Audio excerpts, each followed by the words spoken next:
Look at that. There's a party happening on my stream. We didn't even know it. And let's go ahead and go to... actually, we'll stay on Jupiter for right now because I want to get into this. No. What we'll do is we will put...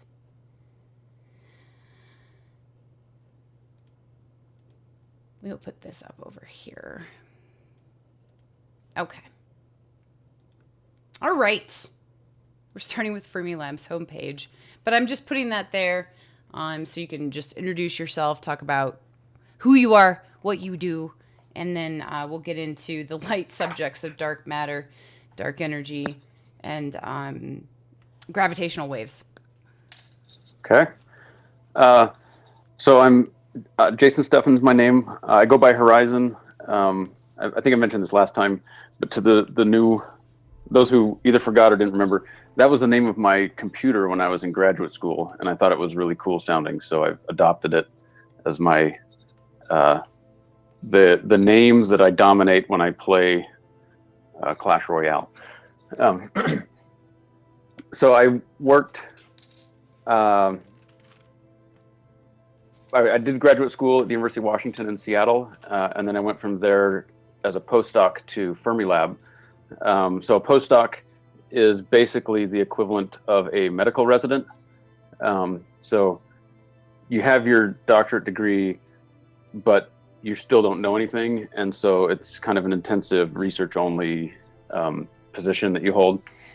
You get paid about the same, you work about the same number of hours, but you don't get to wear the fancy reversible clothing.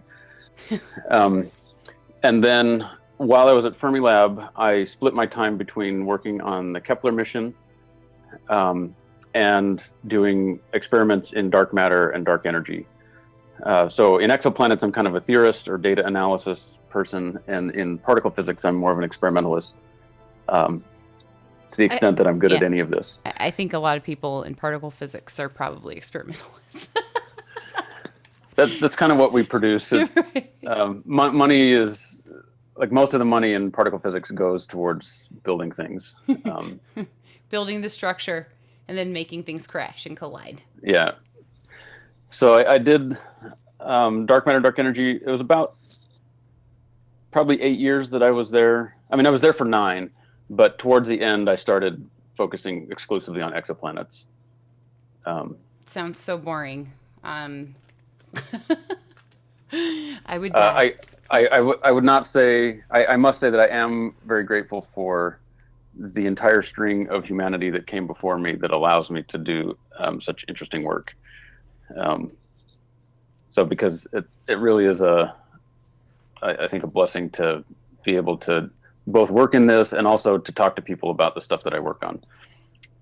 Absolutely. So I think actually before we lose everybody to when we start talking about dark matter, we have some big news, and I actually did a really good job. You'd be super proud of me. I did not tell anybody. I wanted to, but I didn't. So you can go ahead and say it. The big news.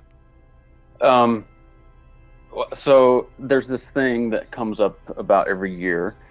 It's called TwitchCon, and there's a bunch of people to get together at TwitchCon to do things, and they had a call for proposals for TwitchCon sessions, and so I drafted up a proposal. Sky and I put ourselves down as panel members on this proposal, and it was accepted today. So there will be a TwitchCon session on education content. Do you guys hear that? There's going to be an education panel with us.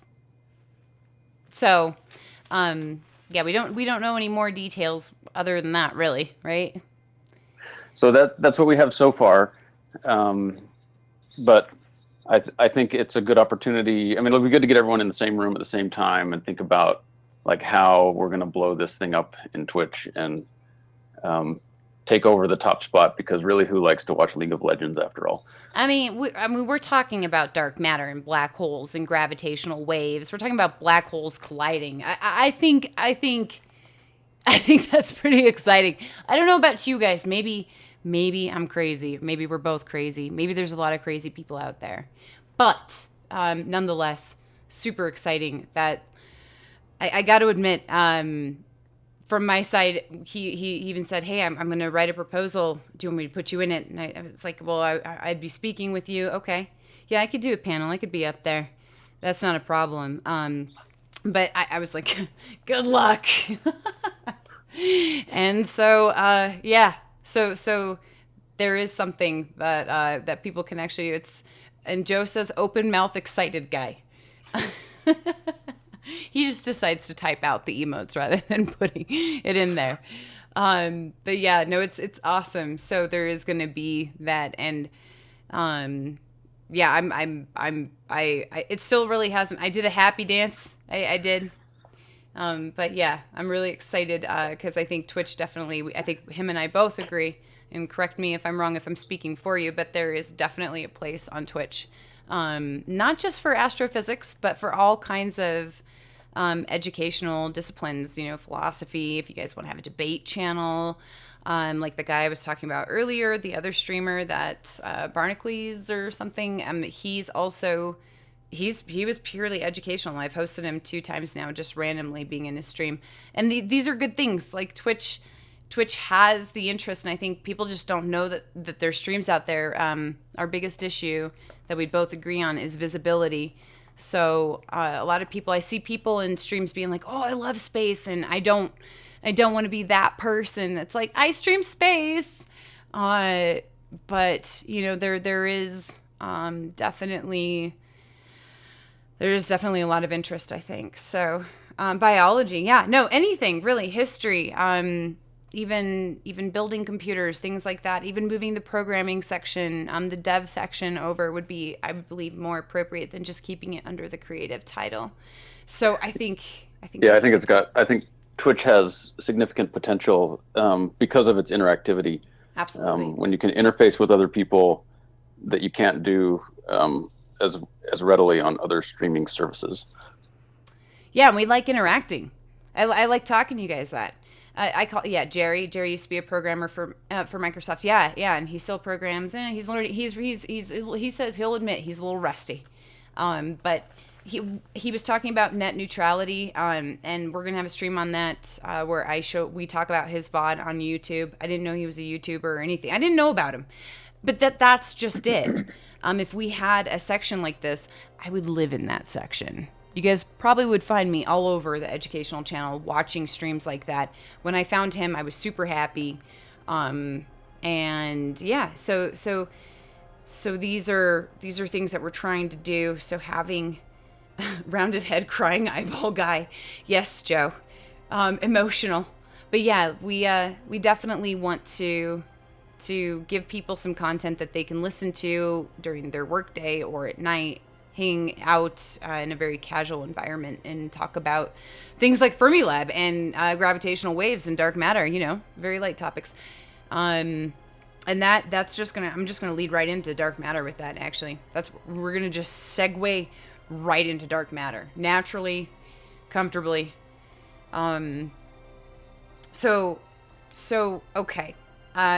Going into dark matter, I'll say what I know about it, and he's gonna back me up because he has more qualifications. Again, remember, I got my BS and CS, guys, but I've spent a lot of time reading about these things. So dark matter. Actually, I'm gonna ask you, when did we first start coming up? I know it was around the time that Einstein predicted that there was something like dark matter. Am I right with that? Sort of. Einstein's prediction, and it wasn't necessarily a prediction. It was he had these equations. He realized that if he didn't do something, that the universe would change shape, and so he put in a constant in order to keep it static. So he put this constant in for the wrong reason, right?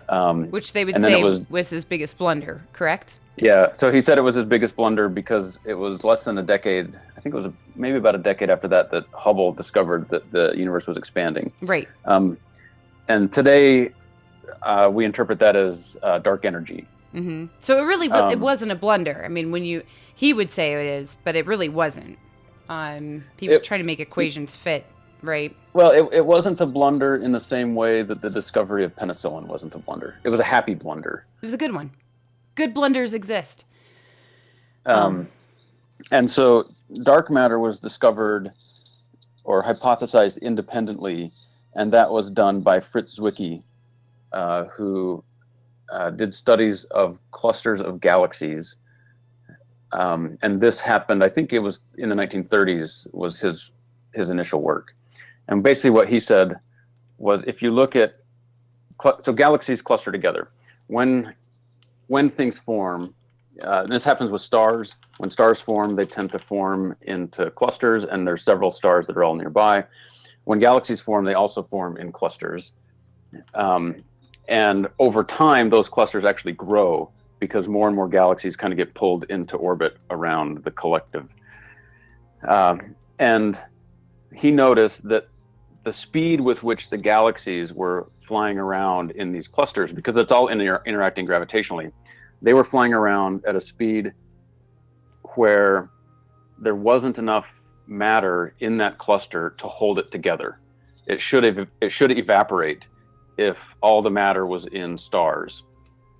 The star's gravitational pull between all these galaxies wouldn't be enough to hold these clusters of galaxies together. So an individual galaxy has like 300 billion stars in it. And so then you take that and you have a collection of, a rich cluster would have like thousands maybe of galaxies. And it hasn't changed much since the 1930s. The universe evolves on a much slower timescale. And so he was measuring the speed with which the galaxies are moving, and you can do that by doing Doppler Shift measurements. Okay, and he found that the galaxies were moving too fast. Yeah, too fast. So real quick, guys, I'm going to talk about the Doppler Shift for a second. And this is a very important thing with astronomy. And you guys have heard me talk about this, and since it is kind of relevant because we're talking about how things move in space and how we actually can tell if something's moving towards us or away from us. The Doppler shift, it can be actually said with sound waves or with light waves, photons. Basically, when something is coming towards you in space, we like to say that it is blue shifting. When it's moving away from us, it's red shifting. I have that correct, yes? Dr. Steffen? Yeah. Okay, I'm just making sure. So things in this area, that's a way we can actually see the way the wavelengths change. And this is very important. So blue shifting implies that wavelengths are being compressed. So here on my arm, which is a nice tattoo that I have, again, I realize that this might actually be smushed over time. And when I'm 80, there's not really going to even be anything that looks like compressed wavelengths. But the higher energy you have, it's going to have a compressed wavelength. So if you imagine yourself parked at a train going by, as that train approaches, the sound of the whistle of the train is going to get higher pitched. And that's because the sound is being compressed. Now you can think of that the same way in terms of light. So as you see something coming towards you, that wavelength is getting squished. Now if something is moving away from you, that wavelength becomes something down here where it's getting stretched. Now if you think of that in sound, that would be a deeper pitch. So it would be lower resonance, and that is how this works. It works. I know I just did an audio to a visual, but it's a nice way to understand kind of how the Doppler effect works. So we can see things coming towards us and moving away from us, and via that compression of wavelengths or being expanded, extended, stretched. So just throwing that out there so everybody knows what we're talking about when we say Doppler effect. Okay, you can definitely move on from what I was saying there. Okay. So the Doppler effect, he used that to measure the speed with which these galaxies were flying around. Said they're flying too fast. There's not enough gravity to hold it together. There must be some other stuff holding it together, and we don't know what it is. We can't see it. It must be dark matter. It turns out that in the meantime, it was also found that there's a lot of mass that's in hot gas. So there's a cluster of galaxies is actually only a small fraction of the regular matter, like protons and neutrons and hydrogen and carbon and stuff like that. Only a small fraction of it is actually in stars and planets. The vast majority of regular matter, like what we're made out of, is actually just hot, like very, very hot gas that the galaxy clusters are basically embedded in. So they're sitting in a hot bath of ionized hydrogen. The reason that we can't see that gas is, one, is too hot, and two, it's so diffuse that we can see through it. Instead of it looking like, it should look like a lightning bolt. If there was a lot of it, like if there was many, many, many galaxy clusters all lined up, you might not be able to see through it because it would be ionized gas. But as it is, the photons, light particles, can actually penetrate the whole thing and not get interrupted. Right. So when you guys also hear the word photons, don't freak out. Again, it's this thing on my arm right here. These are photons. Photons are emitted in different wavelengths. So you have radio, microwave, infrared, visible light, what we can see with our eyeballs, ultraviolet, X-ray, and gamma ray. So the higher energy is going to be squished. Remember that. The lower energy is going to be stretched. So X-ray, for instance, is a high energy photon. Photons are massless particles. So light is a massless particle. We are not light, so we have mass. And photons don't. There's a weird thing with particle duality. We don't have to go into that because that's weird and complex in and of itself. But what we see with our eyeballs is really limited to only this part of the electromagnetic spectrum. We only see a fraction of light with our human capability. There's a lot of light we don't see. X-rays, you guys go and get those when you break a bone or you need to look at something if you have, I'm going to say pleurisy. I don't know. I'm just throwing some random medical terms out there. Hammy J probably would appreciate that. But, you know, and you have to wear a lead apron, especially if you're a woman. And that's because you don't want to absorb too much of that radiation, even though if it is for a few seconds that you would be exposed to it. The higher the energy of those photons, the more damaging it can be. And that's why we super appreciate people that work on things like the ISS.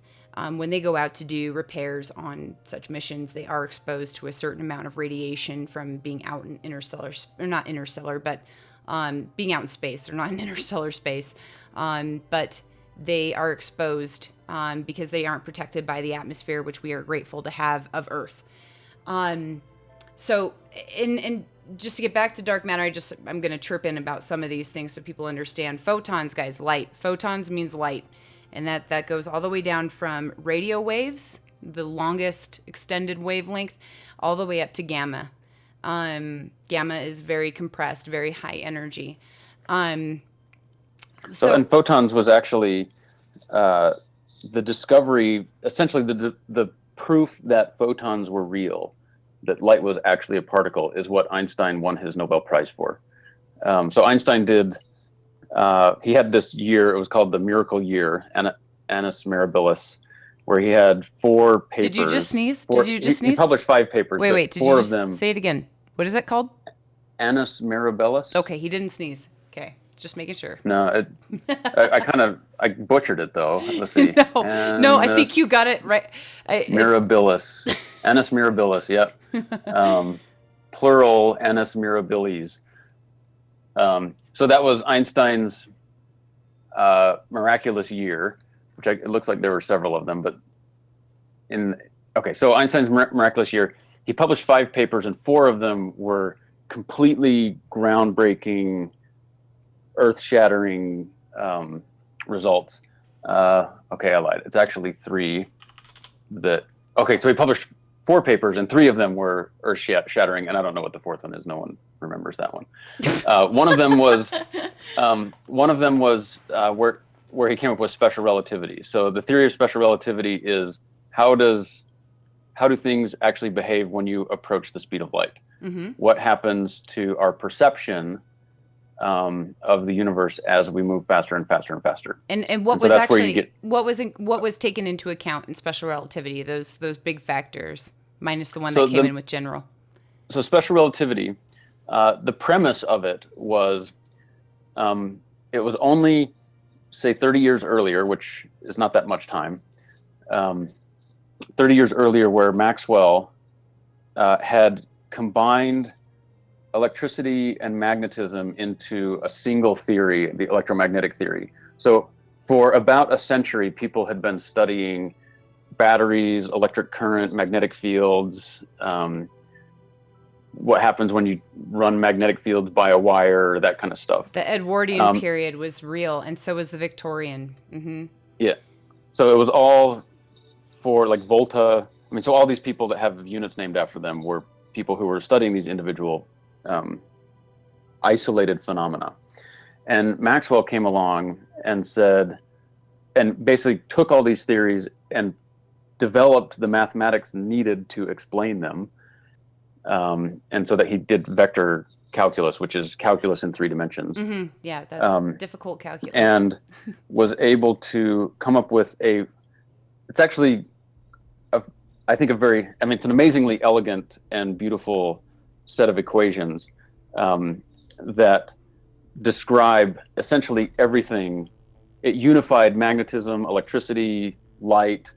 It predicts the speed of light based on measured quantities of magnetic fields and electric fields. And so it was an amazing breakthrough. Maxwell deserves. He's one of the major physicists of the 19th century. Mm-hmm. So that came along, and Einstein was thinking to himself, okay, self, if I was on a train and I was going at the speed of light and I looked out the window and saw a light wave next to me, what would it look like? And what thought about was, if I was moving at the same speed as a light wave that was right next to me, then I wouldn't be able to see it wiggle like a wave does. So light has to be a wave.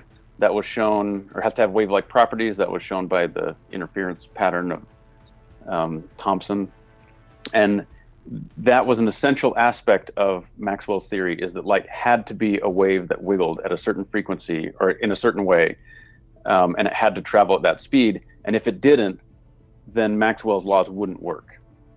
So Einstein was thinking, if I was on a train moving at the speed of this wave, then I'd be moving at the same way at the same speed that the wave is. The wave would not have a chance to oscillate up and down. Right, so it would appear static to you. From your frame of reference, looking out the window as you're moving, even though it might be a wave and it might actually be oscillating, since you're moving along with it, guys, you would remain static. That's right. It's just like a surfer is always on the same wave. There you go. And so as a surfer comes in, they're always on the same wave, and so they don't actually see the fact that the wave is moving towards the shore. They can see the shore approaching them, but the wave itself is right beneath their feet the whole time. And if Einstein said, if I was actually able to do this and stand there right on this wave and have it stationary beneath my feet, then Maxwell's equations would break down. And if Maxwell's equations break down, then we have big problems. Mm-hmm. And so Einstein said, let me reformulate things in a way where the mathematics, no matter what I add together, I always get the speed of light is the same no matter how fast I'm moving. And it's actually a fairly straightforward transformation. All it does is alter slightly the way that you add numbers together. So addition has all the same properties, but you just modify the algorithm to add 2 numbers together. It's tough. And so that you always get a number that's less than 1 or less than the speed of light. So everyone in the audience has already learned several ways of adding numbers together. Mm-hmm. Adding fractions is not the same thing as adding integers. You don't just, when you add fractions, you find a common denominator, you do this. It's just a different algorithm to add numbers together. Right. And so all Einstein did was exactly the same thing, except it was designed so that you would always get a number less than 1. Right. And so now we have GR, and GR, sorry guys, is general relativity. And if I remember correctly, he took into account a really big thing that has to do a little bit with dark matter. So in general relativity, it was basically what happens to things when they fall.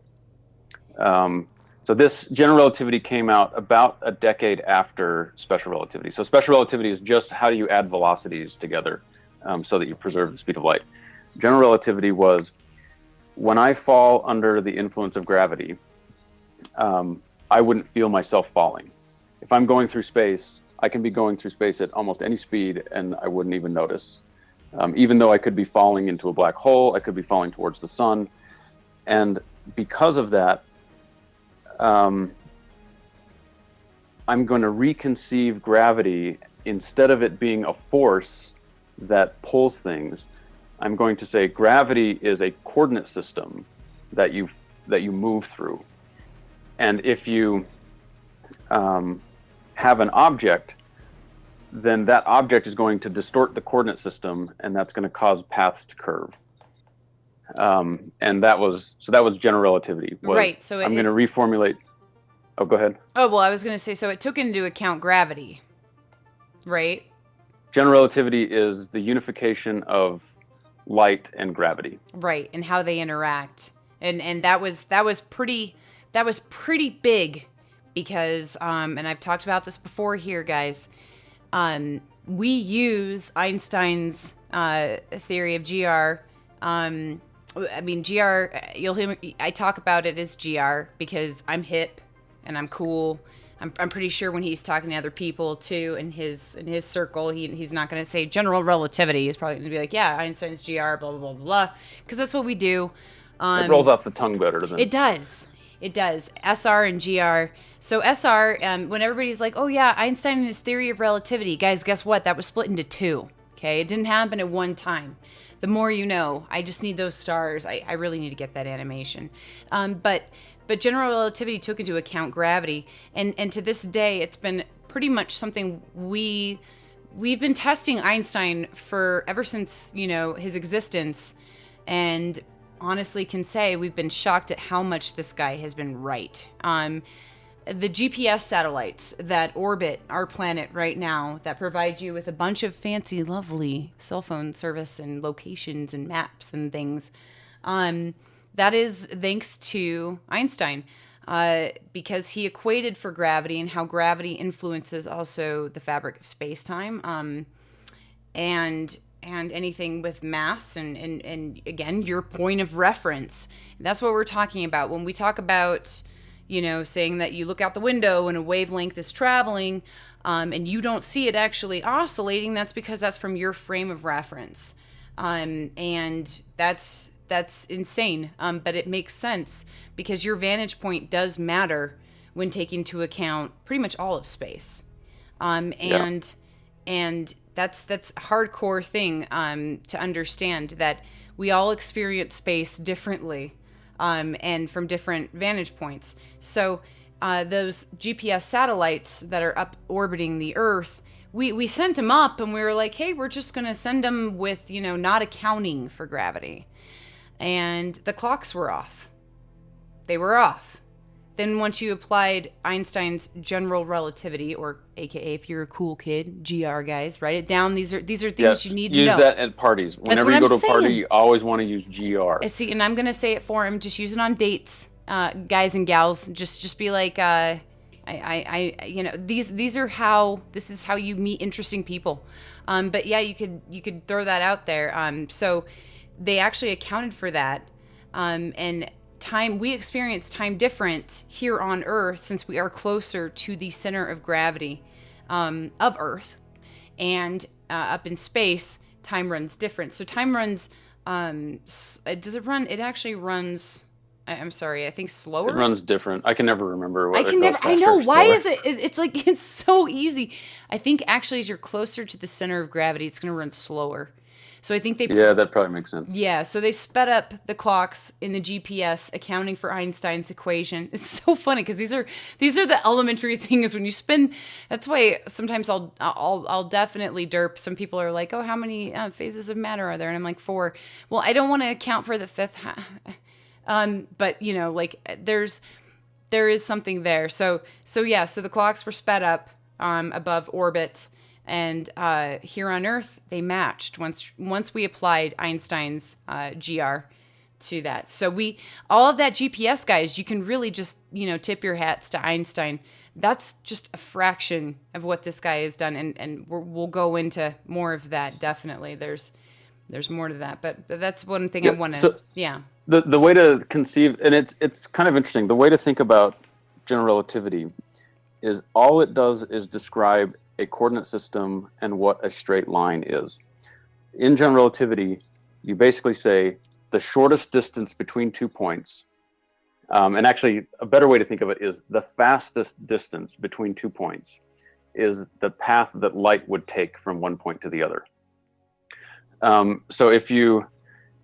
when Einstein said, I can't tell the difference between falling freely through space and falling under the influence of gravity, or another way to put it is, I can't tell the difference between standing on the surface of the Earth and being shot up in a rocket ship at the same acceleration, then they must be exactly the same. It's the acceleration that gives us the sense of being pulled by gravity. And so imagine this. Imagine you're in an elevator, and you have a hole at the top, a window at the top, and you're being shot up in that elevator. You're accelerating upwards, so you're going faster and faster and faster as you go up.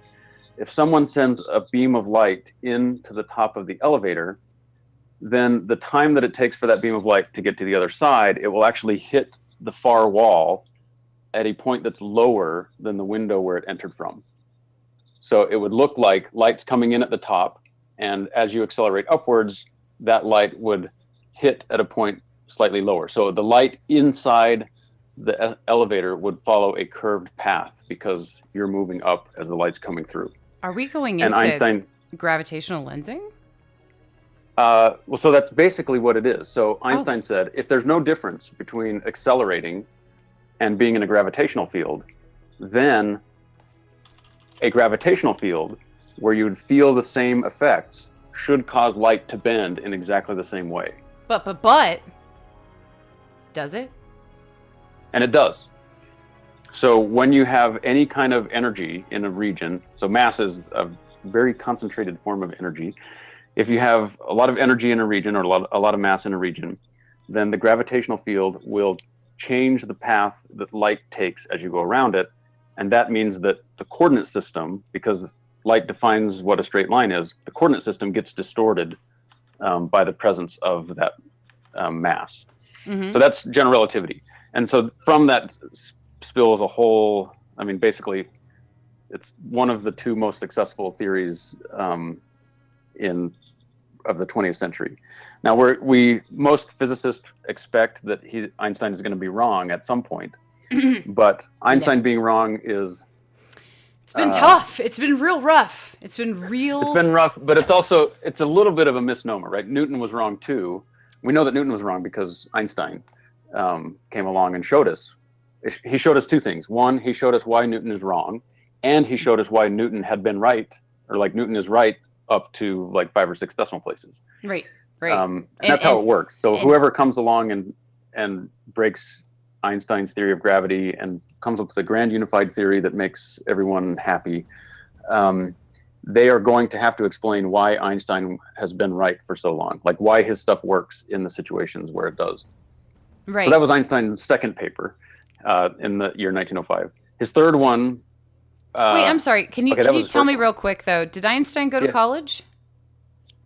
He did. He went to I believe he went to ETH Zurich, so it's the Zurich the Zurich Technical School, which is you can sneeze one of the major universities in Zurich. And what was his occupation? So when he came up with all 3 of these papers, he was a patent clerk. Oh. Okay. So he would stamp, like people came in with patents and he would read them and put a stamp on them. And ship them out, right? So and ship them out. And yeah, so it gave him time to think. And so a lot of his stuff, a lot of Einstein's theories, especially his early work, was basically built on thought experiments. I'm here thinking, because there's no Twitch and there's no YouTube, and calculator watches hadn't been invented yet. there's no Google. So, Yeah, we don't have what it. would happen if, he did the Sesame Street thing? I wonder what would happen if I this, that, or the other. And that's how he came to these. He basically formulated what would happen in situations and what breaks when I get into that situation. And so that was that particular theory. So that was special relativity. One of his other papers was Brownian motion. That's the motion of large particles embedded in a bath or a sea of small particles. A good way to think about that is if you take a glass of water and you drop some food coloring into it, Brownian motion explains how the food coloring spreads into the cup of water and eventually changes the whole color. So it'll start at the top and you'll get, it will start to kind of billow out and diffuse outwards. Brownian motion describes that. So that was Einstein's second paper in that year. Mm-hmm. His third famous paper, because like I said, I don't remember what the fourth one was, and so it must not be important. His third paper is the one where he showed that light is actually broken up into, we think of it as a continuous wave, but it's actually broken up into small packets. And that's called the photoelectric effect. And it basically, he showed by demonstrating that light particles were interacting with individual electrons in a particular, it was in a vacuum tube hooked up to a battery, and he was able to knock individual electrons off of one side of the vacuum tube and have them land on the other side. So he demonstrated light as a particle, and that was one of the key experimental results that moved us from kind of classical physical theory, which is Newton and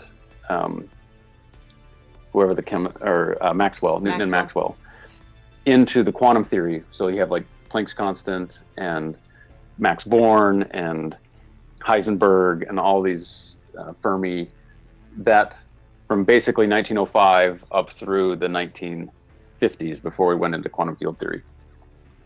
So that was Einstein's miraculous year. And he also came up with two coefficients that we can talk about a little bit later that helped us with these weird things called gravitational waves, which are created from black hole collisions, right? Two coefficients. Yeah. So he did that, and I'm not sure if in that same year he published the paper that basically predicted the laser, that we should have lasers. Mm-hmm. Right. Well, those coefficients, I think, actually gave way to the laser.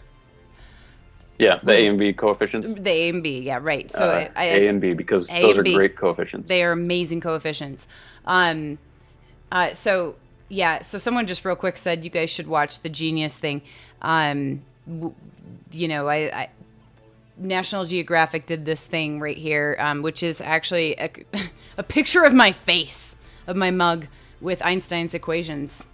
So it's pretty cool, actually. But yeah, these are Einstein's equations, and National Geographic was doing this thing, and it's pretty sweet.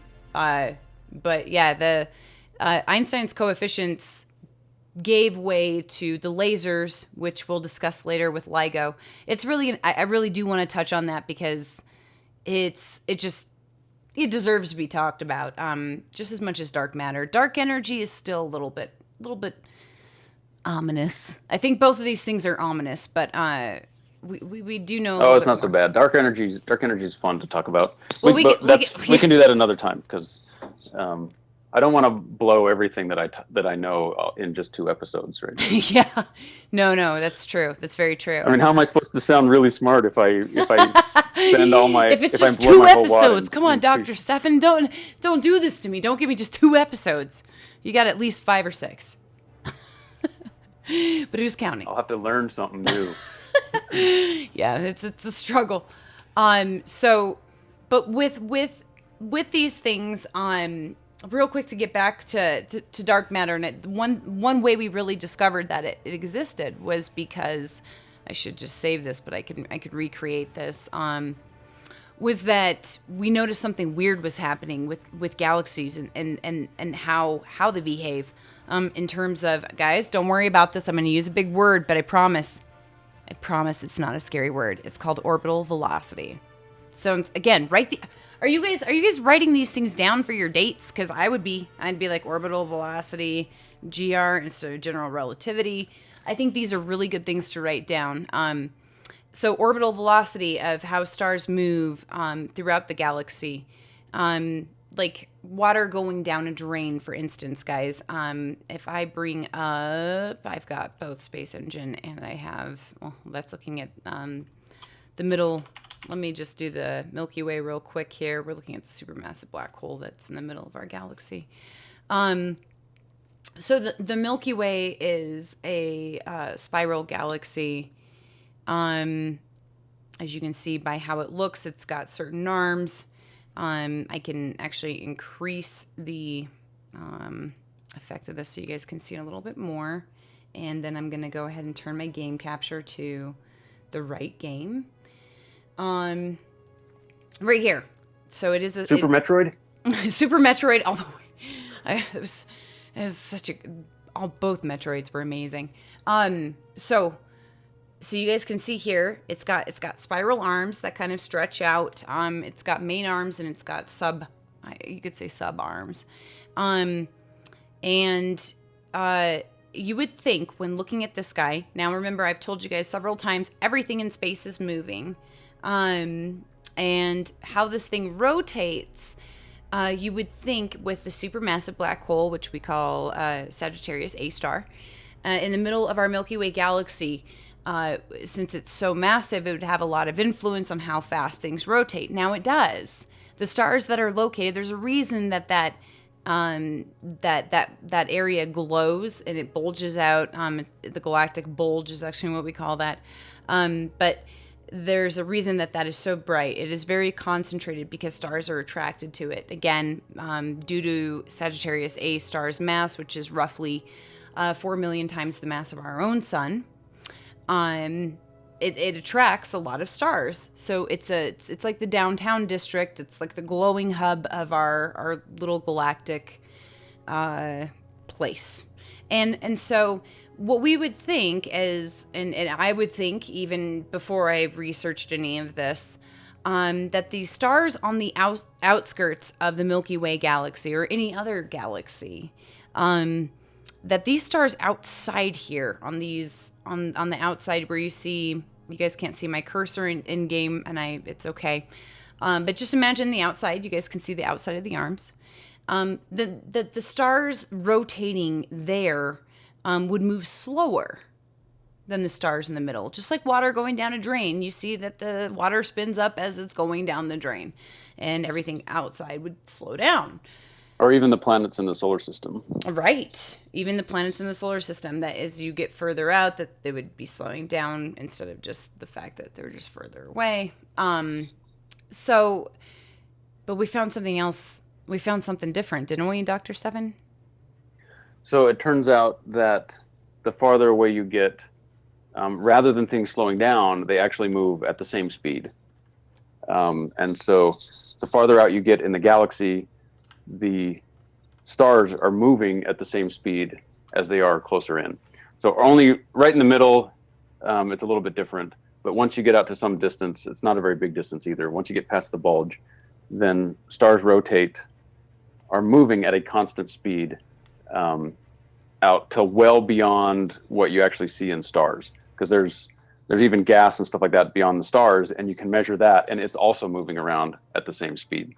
Now, that doesn't mean that it rotates like a disk, like a solid disk, because if you have something twice as far away that's moving at the same speed, then it will circulate half as fast. Right? It takes twice as long to go around once because it's twice the distance. So the galaxy itself doesn't rotate like a rigid object, right. But the stars within it are moving at the same speed. They're not the same linear speed. Which is shocking. I mean, I would think. I mean, if I just thought of it on my own, I would think that the stars on the outskirts of our lovely galaxy here, that they'd be rotating slower. But we found out and they should be rotating like way slower. Way slower, substantially slower. And we didn't find that. And so we're thinking, well, what can explain why things maintain the shape that they maintain, and what can explain why those stars on the outskirts, these are two different things. Why do things keep certain shapes? And why do things rotate, at same speeds on the outskirts when logically we'd be thinking they'd be slowing down? There's two different answers for that, I believe, right? So there are two different answers. The prevailing answer is that there must be some form of matter, some kind of halo of stuff that we can't see, and since we can't see it, it must be dark. So there's got to be some gas or distribution of dark matter. It's basically just some form of massive stuff, something that has mass that our galaxy's embedded in, that just doesn't interact with light, and so it doesn't shine, so it must be dark. Mm-hmm. So dark matter you can use dark matter to both explain the rotation of galaxies, the fact that the galaxy doesn't fly apart, and the fact that it has a constant, that stars have the constant motion as you go further out, and also the fact that you need something to hold clusters of galaxies together. So that's the prevailing model. Now, it's rarely good to have only one explanation for something, because then there's no competition and there's no motivation to test other hypotheses. So you can't you can't just say like, this is what it is. I'm done. Mic drop. We're out. Yeah. So you need that. Science doesn't allow for that. If you can't falsify your theory, then it's not scientific. Good.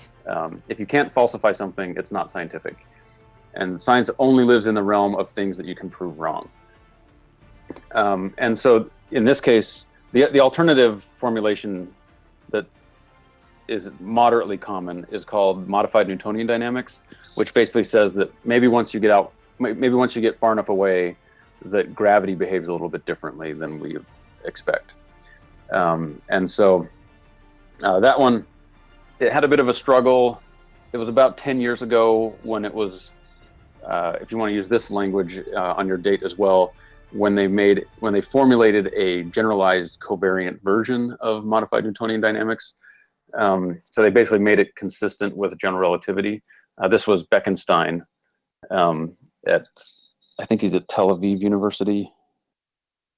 Anyways, but that's the other alternative, is maybe gravity behaves a little bit differently when you get far away from the center of the galaxy. And there are a few other theories about gravity, but you can test those theories.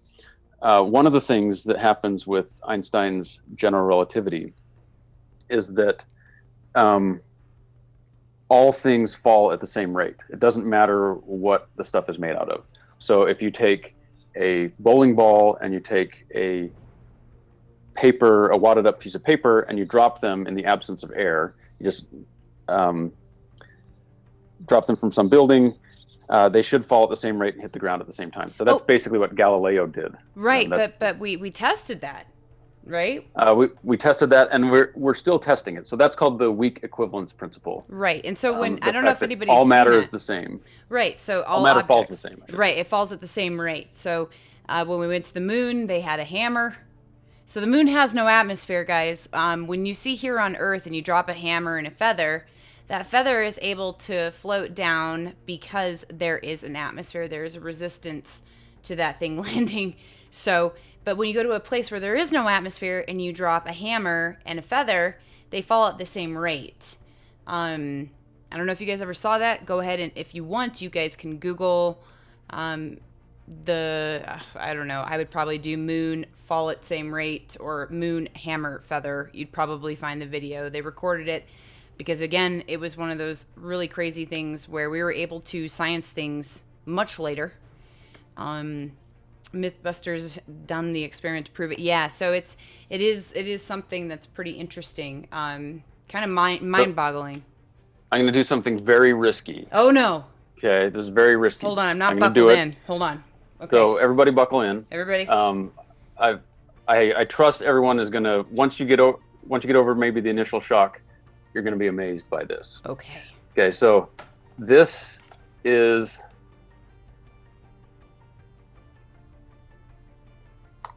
that is Newton's second law. What? It says that accelerations are caused by forces. Force equals mass times acceleration? Yes. Whoa. So now gravity, so this is Newton's second law. This is a law of motion. It says that if you have a force, it will cause something to accelerate. And the proportionality between how much force you exert and how fast it accelerates is what we call mass. So that's Newton's second law. Then Newton said, there must be forces out there because I can do stuff. Gravity is a force, and gravity looks like this. The force of gravity is equal to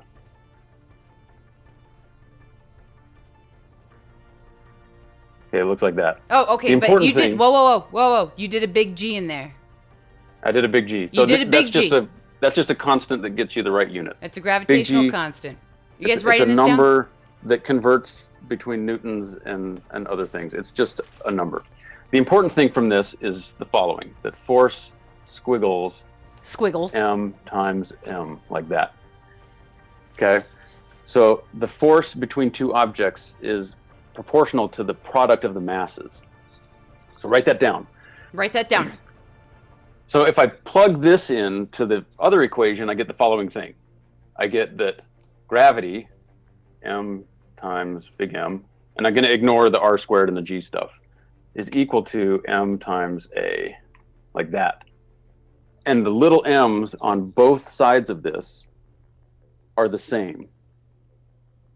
Ooh. So you have little m times big M, so that could be like the mass of me times the mass of the Earth, and that will cause me to accelerate towards the Earth. Ooh, fancy. The weird thing about gravity, and this is all other forces follow Newton's second law. So the electromagnetic force follows the second law. You have a force, it's between charged objects, that force causes massive things to accelerate. They all follow Newton's second law.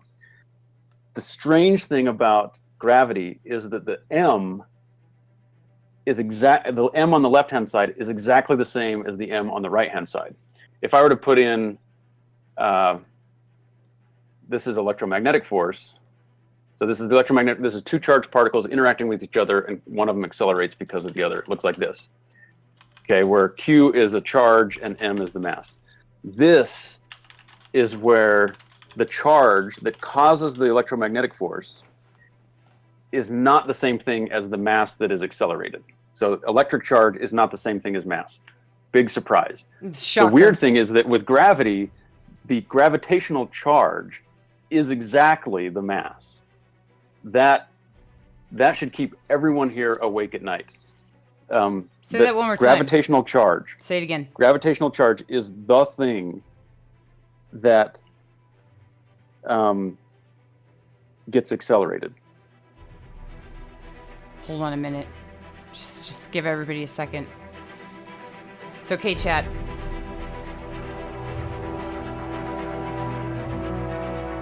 That should keep you awake at night. Yeah, that's to me that's the strangest thing. It's the only force of nature where this happens, where whatever it is that causes gravity is the same thing that gets pushed around by gravity. That's weird, actually. When you say it like that, that's a little bit weirder. I got to admit that weirded me out a little bit more. I should have cued the music a little bit later. Not gonna lie, should have probably cued it a little bit later. So all the other forces, they have some charge that causes that force. You have the strong force. It has some charge. That charge is called color. Okay, well, wait. We're talking about forces. Yeah. All right. I know of 4. So a lot of people might not know this. In astronomy or physics, or astrophysics, you can just mesh the two together. They go together very well. You have the strong nuclear force. You have the weak nuclear force. You have the electromagnetic force. And you also have the gravitational force. These are actually things if I were watching the stream, I'd probably write those down too, because that's how you should order your meal. Most likely with the I don't know. You said with the, well, let's talk about that. So the weak force, everybody always says, well, these names. In astronomy, we do actually name things the way they actually do sound. It's really weird. Black holes are black holes. Rogue planets are rogue planets. And honestly, it even applies to some of these physics terms. The strong force is a very strong force. The weak force is a weak force, although it is also strong at certain points that it is experienced, right? Yeah, so the weak force, okay, so the strong force is what keeps things, keeps the nucleus bound together. So when you want to form helium, because we all like balloons, and we need helium to have balloons that don't explode on us, you need to take two positively charged protons, and like charges repel each other. So these two particles, because they have electric charge, then you get, they get this interaction. They want to accelerate away from each other. You need to have some kind of glue that will stick them together that is stronger than the electromagnetic force that pushes them apart. And so what should we name this mysterious force that keeps things together that's stronger than electromagnetism?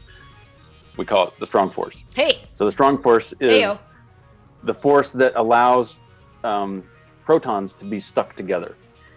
The strong force is extremely strong, but it only acts over very short distances.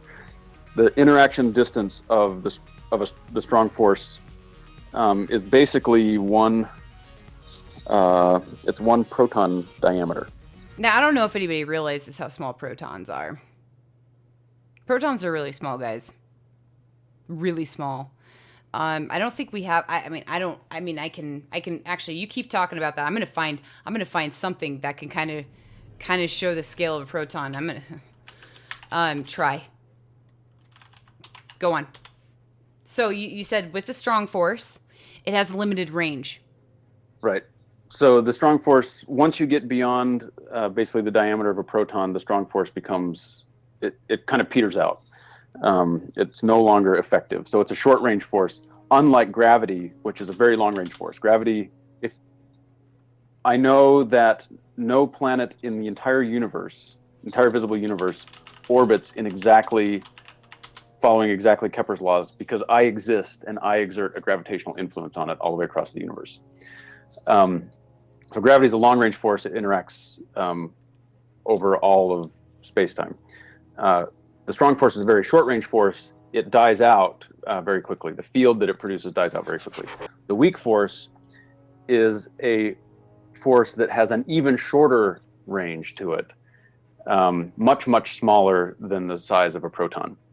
And so the weak force, if you're standing inside a proton in a very small spot, the weak force could be the most powerful force you feel, but because it's so short range, it effectively becomes weak. Mm-hmm.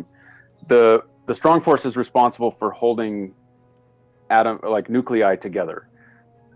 So the fact that we can have gold rings and carbon nanotubes and soap and deodorant and toothpaste, all of these things exist because the strong force allows protons and neutrons to bind together to form nuclei. At the same time, if it weren't for the weak force is what's responsible for the destruction of nuclei. So the strong force builds things together or builds things up. The weak force tears things down. And the weak force, if it weren't for the weak force, then the structures that the strong force would form become kind of unusable. And you need to be able to convert some nuclei into others through the weak interaction in order to get, the sun also needs the weak force to shine, for example. If it weren't for the weak force, the sun wouldn't shine. If it weren't for the strong force, the sun wouldn't shine. In fact, if it weren't for any of these things, all four forces are essential for the sun to shine. So if we should all be grateful that there are four forces in nature, because in the absence of any one of them, we would die very quickly. As the acceleration continues to increase, so I'm reading a question, if the acceleration of the universe continues to increase in its far future exceeds the force required to pull us. Okay, so the big rip is what you get if the acceleration caused by dark energy exceeds some value. Then eventually in the very distant future, there's no known force that would prevent it from pulling apart nuclei.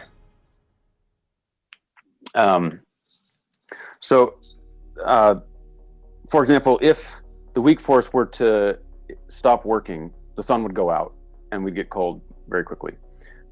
If the strong force were to stop working, then our bodies would vaporize into protons and neutrons. If gravity stopped working, then the atmosphere of the Earth would dissipate. Let's see, molecules move at about 300 meters per second. That's the speed of sound. And the atmosphere is 100 kilometers. And so if I divide those properly, you get what, like 3,600, you get like 1 hour. The atmosphere of the Earth would basically dissipate in an hour or two. And that would be bad because it's hard to breathe when there's no atmosphere. And of course, we would float off with the atmosphere. So we should be grateful that gravity exists. Also, if gravity didn't exist, the sun would basically vaporize as well. It would turn into a shower of hydrogen. And then there's another force, the electromagnetic force. And this is actually something that's pretty interesting as well, is that our experience, the entirety of human experience, is the electromagnetic force. That's the only thing that we feel. All of our senses depend on the electromagnetic force.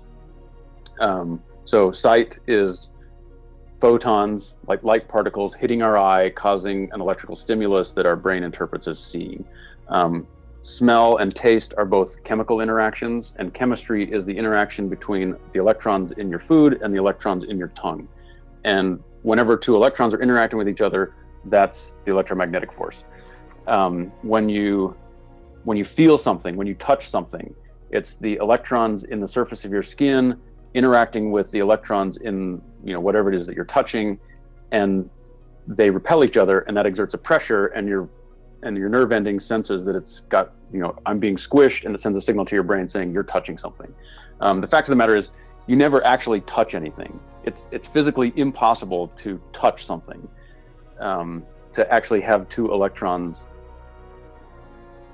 touch each other. That just doesn't happen. Instead, what you get is you get things close enough together that it deforms the shape of your fingertip, and your nerve endings say, oh, your fingertip is close to something, and you interpret that as touching. And then hearing is another interaction between the electromagnetic force, because your eardrum wiggles, and that causes sound waves to propagate through your inner ear, and that causes, as the sound waves bash into the little hairs inside your ear that sense sound, that bashing is electrons smashing into each other, which is like charges that repel each other, which is the electromagnetic force. So your window to the universe is only the electromagnetic force. No one has ever experienced gravity. No one knows what gravity actually feels like. Right. No one in the no person ever has experienced gravity. The only time when you would experience gravity is if the gravitational pull at your feet was significantly stronger than the gravitational pull at your head, and you felt your body being pulled apart, basically. Right, and I'm trying to find, it's difficult to find how small this is, and I'm trying to, this is really kitty though. I'm going to do it though. So an atom, and looking at what they're made of, you've got protons and neutrons and electrons inside of this, and this guy is doing some kitty thing, but I can't really find anything that shows that scale without, they're very small. I've been working on this the whole time you've been talking about it. And I don't think I'm going to find something that I'm going to be pleased with on the fly. But just to show how small things actually are. Well, so here's an example. If the proton, so you have a hydrogen atom, a proton, it's got a proton and an electron at some distance. The electron is about 1/2000th the mass of the proton. So if the proton was the size of a tennis ball, the electron would be, if the proton was the size and mass of a tennis ball, the proton would be the mass of a fly, and that fly would be located about a half mile away. Okay, that's actually really good. I think a lot of people in my chat would be just fine with that, rather than me trying to look up some things that are just really not going to work. And it's totally empty. I mean, there's nothing there. There's it's not like you nothing, can fill it with air, because oxygen is bigger than hydrogen, so you can't stick oxygen there. It's just nothing. And so the table that your computer is sitting on is mostly nothing. Right. The only reason you can't jam your hand down through it, like poke your fingers down. I mean, maybe Chuck Norris could do it, but maybe Chuck Norris could.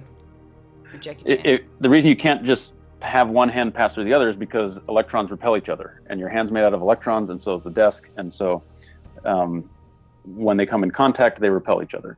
But otherwise, it's mostly empty space. There's just nothing there. So that's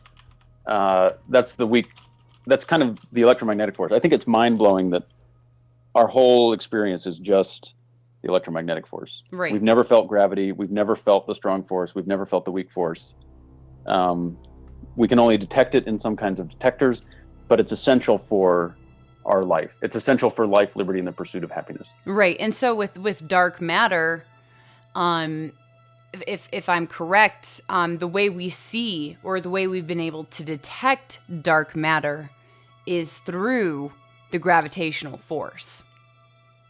Right. So it's basically, we are able to detect its influence on other things. So if you look at my screen real quick here, you're going to see I brought up, a black hole that's 10 million times the mass of our sun. So it's double, roughly, okay, squiggly line, roughly the mass of Sagittarius A star, which is the supermassive black hole that's hanging out in the middle of our Milky Way galaxy. This one's about 10 million times the mass of the sun. And you can see as I move through Universe Sandbox Squared, what it's kind of doing to the light behind it. But that's because you have a massive object there. And the way we're able to detect dark matter is also not necessarily this way, but sort of how dark matter, and the reason we say matter is because, how matter, the definition of matter is pretty much how it interacts with gravity, right? Kind of. I mean, it's if you have an object, well, I have something for that. How this works, and I have a little video that I actually did save right here that I'll play real quick for everybody. How we've been able to detect this, our main detection method of detecting dark matter is through something called gravitational lensing. I'm going to take away our faces for a second, both of ours. You and me, we're going out. But it's this right here. I think I have it. No, I don't have it slowed down. We'll slow it down a little bit here. If you want to kind of tell people, like, we've got Earth, it's our vantage point, right? We've got a cluster right here of stars that has its own mass, right? And it's bending. You can see it's bending the fabric of space-time. Behind that, we actually have a galaxy. And when you have something in between you and the object you're looking at, you get this effect. Do you want to talk about this effect real quick? I'm going to just keep this kind of highlighted here. And this is actually a way that we can detect planets too. Right. So this video starts off, do you have it on a loop? I could put it on a loop. I can loop it. Okay. So the video starts off saying, if you have a galaxy that's isolated completely by itself, then the light spreads out, and it spreads out in all directions. But if we put a galaxy in between us and that distant one, then the intermediate galaxy will cause the light to bend, because massive stuff causes light to bend. That's what gravity is. So as the light from that distant galaxy bends, its shape gets distorted, and those distortions, it does two things. One is it distorts the shape, and the other thing is it allows us to see more of the light than we would otherwise be able to. It focuses the light. And so we're able to study galaxies that are much more distant than we would otherwise be. We wouldn't be able to detect, for example, this blue galaxy that's way in the background. We would not be able to detect if it weren't for this intermediate galaxy cluster. Right, the one that's in between us and the object we're trying to view. Right. That thing in the middle is really nice. We like it. And so you can see the distortion also with the arcs. So it's kind of a smiley face. Yeah, it's like a tilted cone. sideways smiley It's face. a cone, I would say. It kind of expands. Wow, I hit my mic, but it expands like I mean a cone. And if you would imagine that would be a cone, when it gets focused, it's going to be circular, which is why you get this, right? You would only get okay. So if you're nearly aligned, then you'll get a ring. If you're exactly aligned, you'll get a ring. Right. You could get it at different points, saying it sends the light up further below, right? Yeah. And so there is a galaxy that's almost exactly aligned, and so you're getting these very long arcs. Mm-hmm. And those arcs, and you usually will get an odd number of images as the light gets bent around, depending on the shape of whatever it is that's lensing it. So those things, so this is a way of doing two things. One is studying the distant galaxy, because we can see things that are farther away when they're magnified like that. Mm-hmm. The other thing is it tells us directly what's the mass of the lens. What's the mass of this galaxy cluster? Yeah, what's that distorting thing? the shape of the galaxy exactly. behind it. We can actually measure, guys, the mass of that cluster that's in the middle there, that's creating this lensing effect. We can get a calculation of that mass, of basically the interference, what's causing this. But the tricky thing is we find out that it has a lot of mass, but then suddenly the numbers get a little bit weird, don't they, with calculating that mass? Isn't that where we've kind of gotten this dark matter? Yeah. So the distant light gets bent by the lens. The lens in this case is this cluster of yellow galaxies, and when you calculate the mass of those galaxies, you don't get enough to hold it together, which is exactly what Fritz Zwicky found in the 1930s, that there's not enough there's enough lensing that there's got to be something else there besides what we see in stars. And so those are both kind of the strong yet an additional piece of evidence that suggests that there's got to be some kind of dark matter. And so we've seen dark matter by its influence on other things, through gravitational lensing, through the rotation curves of galaxies, through structure formation, through the formation of galaxies, and through galaxy clusters. And Einstein also predicted this. I mean, basically that mass, the more mass you have, so that mass bends light, right? Yeah, so that's what we're seeing here. Well, I guess the greater the mass, proper way to interpret it, or the way that I would like to interpret it. Yeah, okay, mass bends light. That's not wrong. Right.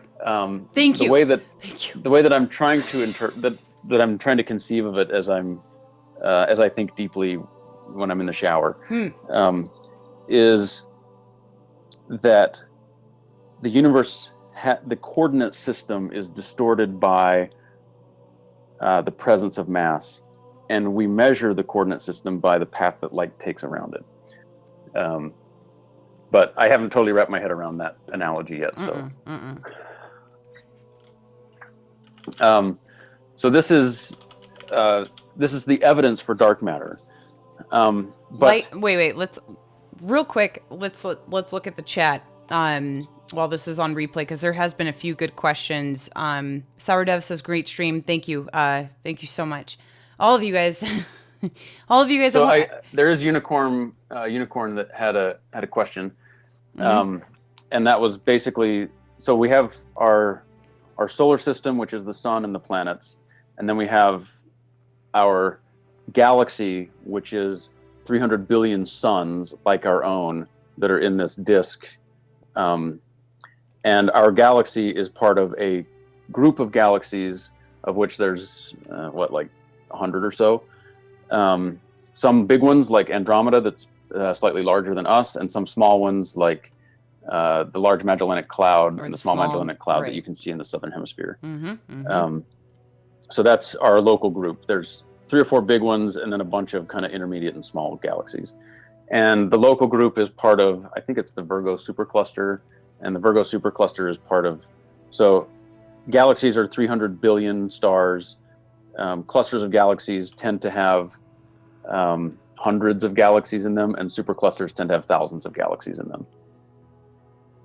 Right. So and then once you get beyond a supercluster, then the uniform basically looks the same. Right. We classify kind of our little region here. If you look at what I have, Spider-Ham, thank you for that host, buddy. We've got the small Magellanic Cloud, like he was saying, the large Magellanic Cloud, and we also have these little tiny clusters. I like to call them stellar retirement homes. A lot of old stars live in them, but they kind of hover above our galaxy. You can see them here, these little glowing balls here, and they just kind of hang out also below. It's very, very weird, but we definitely have that, and you guys could see when I moved out over here. That Andromeda is definitely staring straight at us. Once it renders, I get in. Whoop! I'm moving pretty fast. My velocity is intense right now.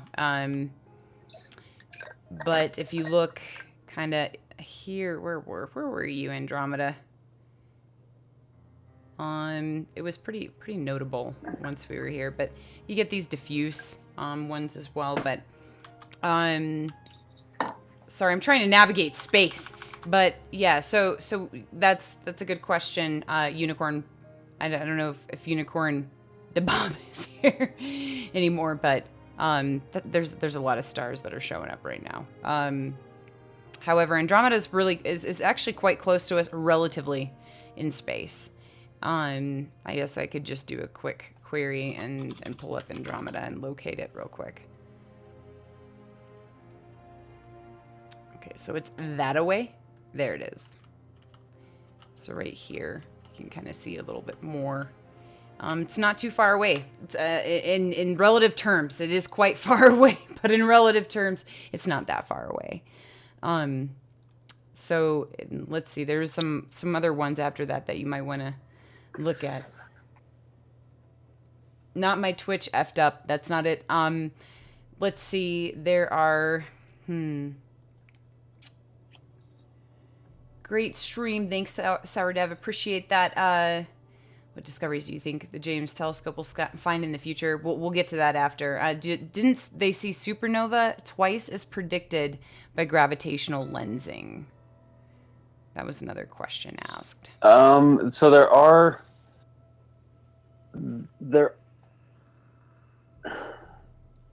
you can imagine. I don't know that it's been seen, but it would happen. Where if you have the path that, so you have a lens, it has two different images. So you have like these two images that are circled on the screen right now. Mm-hmm. Or that were on the screen. I don't know. I'm not totally sure which direction the delay is going. But the two images, the path that light takes is going to be slightly different between those. And you can imagine a situation where a supernova goes off in the distant galaxy. One of the images, the one that has the shorter path, the supernova appears, and then after that, you get the one from the longer path. Mm-hmm. And so you can do that kind of thing. I know that you can do it. My graduate advisor did some work on this, where you can imagine things in our own galaxy that are being lensed by other stars, where you get several realizations of a single event because of the path that the light takes as it works its way out of the center of the galaxy towards us. Mm-hmm. So there was a comment. Yeah, could lensing be a means of computing omega? Okay, say that again. No, I think that's a. I don't. Shock Value, I appreciate your question. I want to make sure that we're staying kind of. I don't want to blow too many people's minds getting into lambda, omega, anything like that. In physics, the shortest distance between 2 points is the path that light travels. Yeah, so that's mm-hmm. interesting. Mm-hmm. So yes, the shortest distance between 2 points is the path that light travels, but that's using light as a thing that describes the geometry or like your coordinate system. So here's something to blow your. Okay, next time you go on a date, or you go to a party, you hear this? And you're looking for a date. So good notes, guys. Take them. So what you want to say is. What is the angle that when you make a triangle on the ground? So you draw a triangle on the ground. What is the angle of what's the sum of all the angles? And you ask that question, and then the person's going to say, "Well, it's 180 degrees," and you're going to say, "You're wrong," and they're going to love you for it or Okay, hate maybe you, or you want to do it in a nicer way. Yeah, than that. they But might it's actually make you pay the bill. it's not actually true. If you draw a triangle on the ground, the angles do not add up to 180 degrees like we've been taught forever. You can imagine you draw this triangle on the ground. What would happen if you expand the triangle so that one corner of the triangle was on the North Pole, one corner of the triangle was in Quito, Ecuador, and one corner of the triangle was in Nairobi, Kenya? Well, now you have a triangle that's, a huge chunk of the surface of the Earth, and all three angles are right angles, which would add up to 270 degrees. That's gnarly. So the reason that you get the triangle adds up to more than 180 degrees is because you're on the surface of the Earth. And when you're on a curved surface, the shortest distance between 2 points is the arc that connects those 2 points. And that is why, for example, when you fly from, say, Chicago to London, you don't fly directly across the Atlantic. You fly north over Canada and by Iceland, and then you come down to England. Because that, if you were to take a globe and get a piece of string and stretch it across the globe, that would be the shortest distance. It's this arc, that the Great Circle, basically, it's what it's called. It's the arc that extends from one place to the other. So most of the flights between the United States and Europe go way, way north, up towards Iceland and Greenland and stuff like that. Right. So that's, yeah, it's gravitational lensing is kind of the way that we've proved that dark matter is a thing, and being able to measure it, right? And this is what we keep seeing on repeat right now, is this is actually, I mean, space is definitely weird when you account for all the things we've talked about thus far. Yeah. It behaves very weird. The fourth dimension is weird. Space-time is very much a manipulated fabric. And you guys can see that actually in this animation, which I love. I love it when they actually do that, where they create the dent, because it shows you, if you have something massive, what it actually does to the fabric of space-time. Yeah. And so what are other detection methods that we have? So this is a way, everything that you've presented so far are ways that we know that dark matter should be there, but we don't actually know what the dark matter is. You're huge on my screen, and I have no idea why. Oh, wait, never mind. Just joking. Haha. So the prevailing theories that we have now are one, oh, wow. I know. Now, I will warn everybody that if you run into me in the street, you won't recognize me. I already told them you took a number 2. Yeah, I go to a number 2 now. So It goes to number 2. Which means that I actually, it means a number of things. One of them is that I don't get a whole bunch of sunscreen in my hair anymore. Because, yeah. From a scientist. You've heard it first, guys. Yeah, no, and so if you're looking for him on the panel, of which there are only 2 that we know of thus far at TwitchCon, guys, on the educational panel, I'll be the one with no hair. You'll be the one with no hair. Skylias will be the one with lots of hair. I will be with the lovely locks, which will probably be influenced by gravity, because they succumb to gravity. But so we have this really cool method. The other methods that are theorized, let's talk a little bit about WIMPs, because we've already talked about the forces. You guys remember I said there's 4 forces. If you didn't write that down for upcoming dates, or as Dr. Steffen would say, parties, what you have is the strong nuclear force, you have the weak nuclear force, you have the electromagnetic force, and you have the gravitational force. And things, matter interacts in different ways with different forces, or things like photons or things like that. Photons are obviously the electromagnetic force. And also, as we can see, photons can be bent by gravity. And so, or bent, mass. This is where this all gets really complex. But there's another detection. We call them, and Dr. Steffen, I promise you, I am not calling you any names. I just want to be clear real quick. They're called WIMPs, right? That is one of the names. It used to be more funny. I thought I made that pretty funny. I'm just gonna. No, that was funny. But Okay. see, WIMPs used to be even better when a different candidate for dark matter was a macho. Oh, a macho. I remember machos. So there were machos and WIMPs. There's machos. Yeah. So the idea behind why we should have WIMPs, well, I guess taking one step back, we know that dark matter should be there. If we assume that we live in a quantum universe, meaning that all forms of energy come in quantized packets like photons or protons or quarks or electrons or something like that, that things are quantum particles, then that would imply that whatever the dark matter is, it's also a quantum particle. As opposed to, for example, just some geometric thing, like it's just geometry that's causing this. So that would be the modified Newtonian dynamics, is that it's actually caused by geometry and not caused by a quantum particle. Right. So people are looking at my screen right now, probably like, this place doesn't exist, and are those people back there? I'll just let the stream delay catch up to you so that you can actually see this and say, no, we've made these things So if we assume, and the general assumption is quantum theory is way too successful to be blatantly wrong. I mean, it does get answers that are good to 12 decimal places. We do have things like computers and laser pointers and barcode scanners that show that quantum mechanics is a real thing. And quantum mechanics, just real quick, guys, quantum mechanics, I mean, quantum is the study of the very small. So yeah, and the idea of quantum, it just basically means you can count it. So if you have a wave, you can't count, like you have a light wave that goes by, a beam of light that goes by. If you treat it as a wave, you can't count what it is, right? It's a wave. Right. Where if you have quantum mechanics, it means that wave is actually that light wave is actually broken up into small individual particles, and you can count them.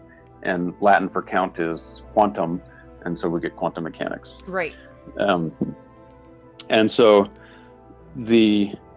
if we believe we live in a quantum universe, which means that the dark matter must be some quantum particle, then what options do we have for quantum particles?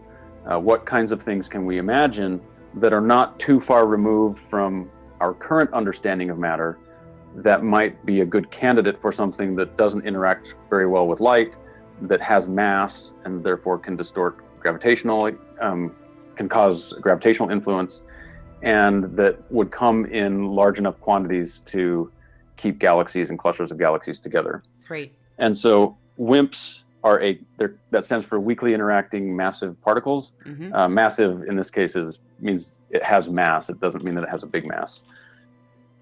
And WIMPs are a class of particles. It's basically any particle that interacts with approximately the same strength as the weak nuclear force. Right.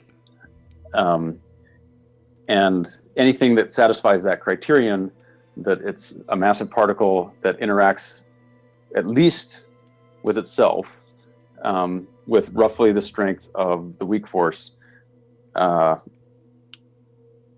the definition. So that's a WIMP. Right. And so there are lots of different ways that you can imagine having a WIMP by taking what we understand from quantum mechanics, like the standard model of particle physics, quarks and leptons and protons and stuff like that, and saying, what would happen if I added this particle that's somehow related to the ones that we already know about? Would that qualify as a WIMP? Would we get the right kind of properties? And if we did find it, if such a particle exists, would it reproduce the gravitational stuff that we see with the large-scale astronomy observable properties? And what kind of signal would we expect to find if we were to manufacture it in a laboratory? Right. So if we were to detect it directly from our own galaxy's store of this dark matter. Right. So I'm on that latter portion. I haven't gone to anything like the Hadron Collider. Right now, I showed people something that was made to detect neutrinos, just to talk about the study, of QM.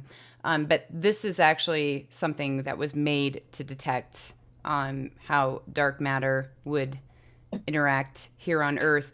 And we build these things way underground. And the reason being is, as you can imagine, guys, when you're trying to detect something on such a small scale, and even though it is a WIMP, so it's weakly interacting, there still can be interference. And those interference come from mostly highly charged, photons. It could be gamma.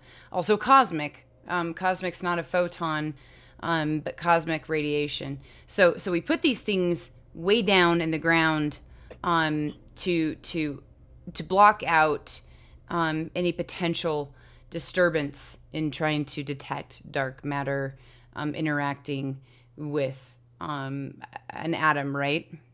Basically. Right. Because in these cases, while dark matter dominates the galaxy, it doesn't actually dominate the solar system. The amount of dark matter in the solar system is tiny. Mm-hmm. And so if you build a detector and you want to detect the galaxy's dark matter,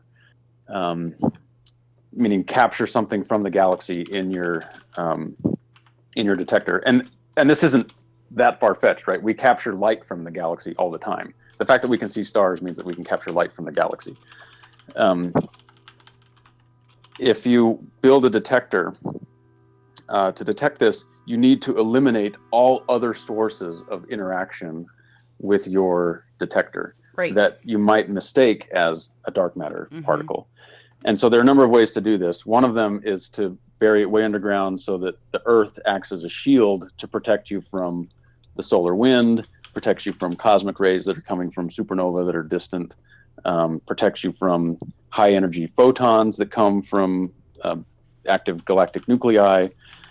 And also, so that's one thing. You also want to protect yourself from radioactive material. Mm-hmm. And so... And a certain radioactive material, if especially you live in my parts, radon, and you can get that mitigated, right? Yeah, so you can pump out radon, or usually with radon and with other individual chemical species, is that the energy that's given off by their radiation is a very specific energy. And so if you see something with that energy exactly, you can say, oh, that's radon because it has this much energy. Another example, so you have to watch out when you eat bananas, for example. Oh, no. Bananas have potassium-40. Potassium-40 is radioactive. And so you don't want to take a whole bunch of bananas down next to your dark matter detector because it'll go crazy. No banana zone, guys. No banana zone. This ball right here, no bananas allowed. No bananas nearby that one. Okay. Then when you're done with that, you say, okay, we understand what possible sources of background. So we call these backgrounds, which are sources of Wait. signal. I think that speaks for itself, like all of astronomy does. I mean, I'm really curious, real quick, before you say it. What do you guys think background would stand for in this instance when we're trying to pick up dark matter interacting? What do you think background would actually... I'm just curious to see if chat knows. What would background... What do you think? You can just give me a word with what you think background would mean. We want to avoid background, if I just use it that way.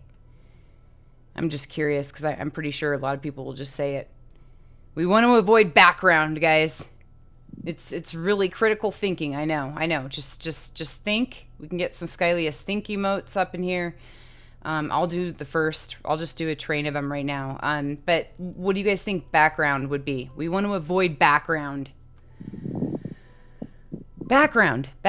We just want to avoid background. We're in the ground because we're avoiding background. Anybody? Electric static. That could be background. Wallpaper. It's a different kind of background. How's it going, Danny? Just background. What would background be? Right now, Dr. Steffen and I are background for a lot of you guys.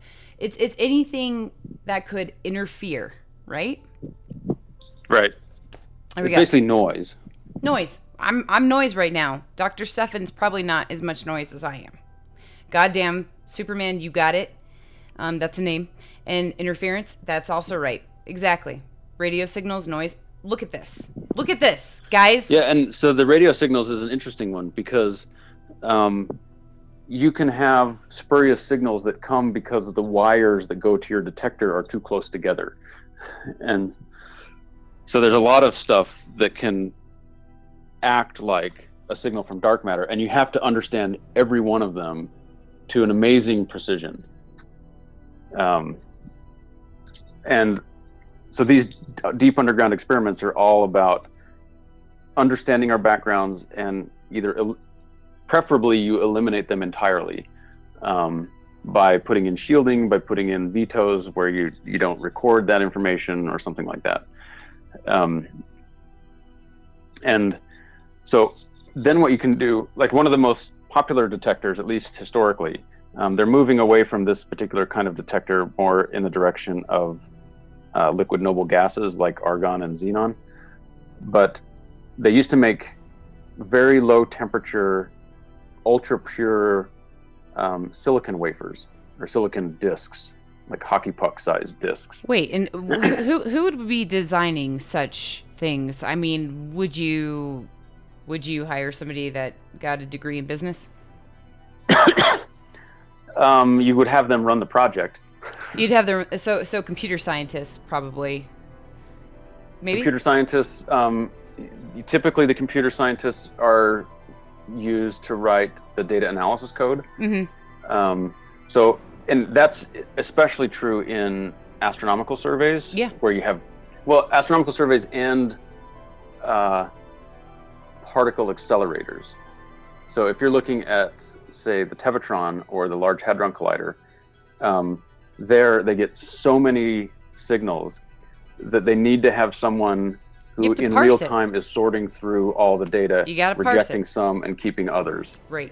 And then storing that data and building the computer systems that can analyze that data. I mean, these things produce like a terabyte a second kind of bit rates. Mm-hmm.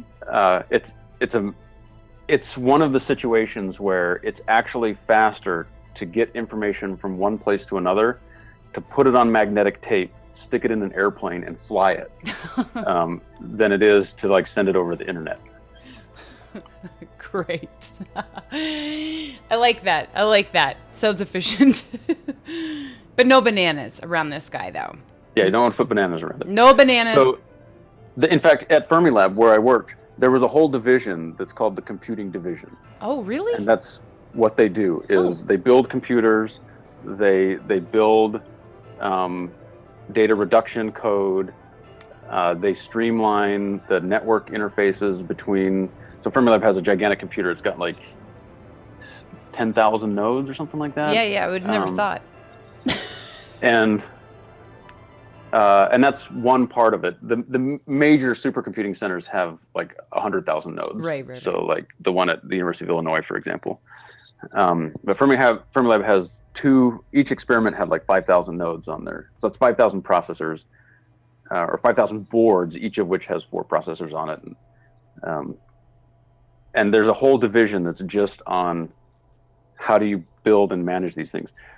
So there's this LSST, it's this large sky survey that's going to come up sometime in the next 5 to 10 years.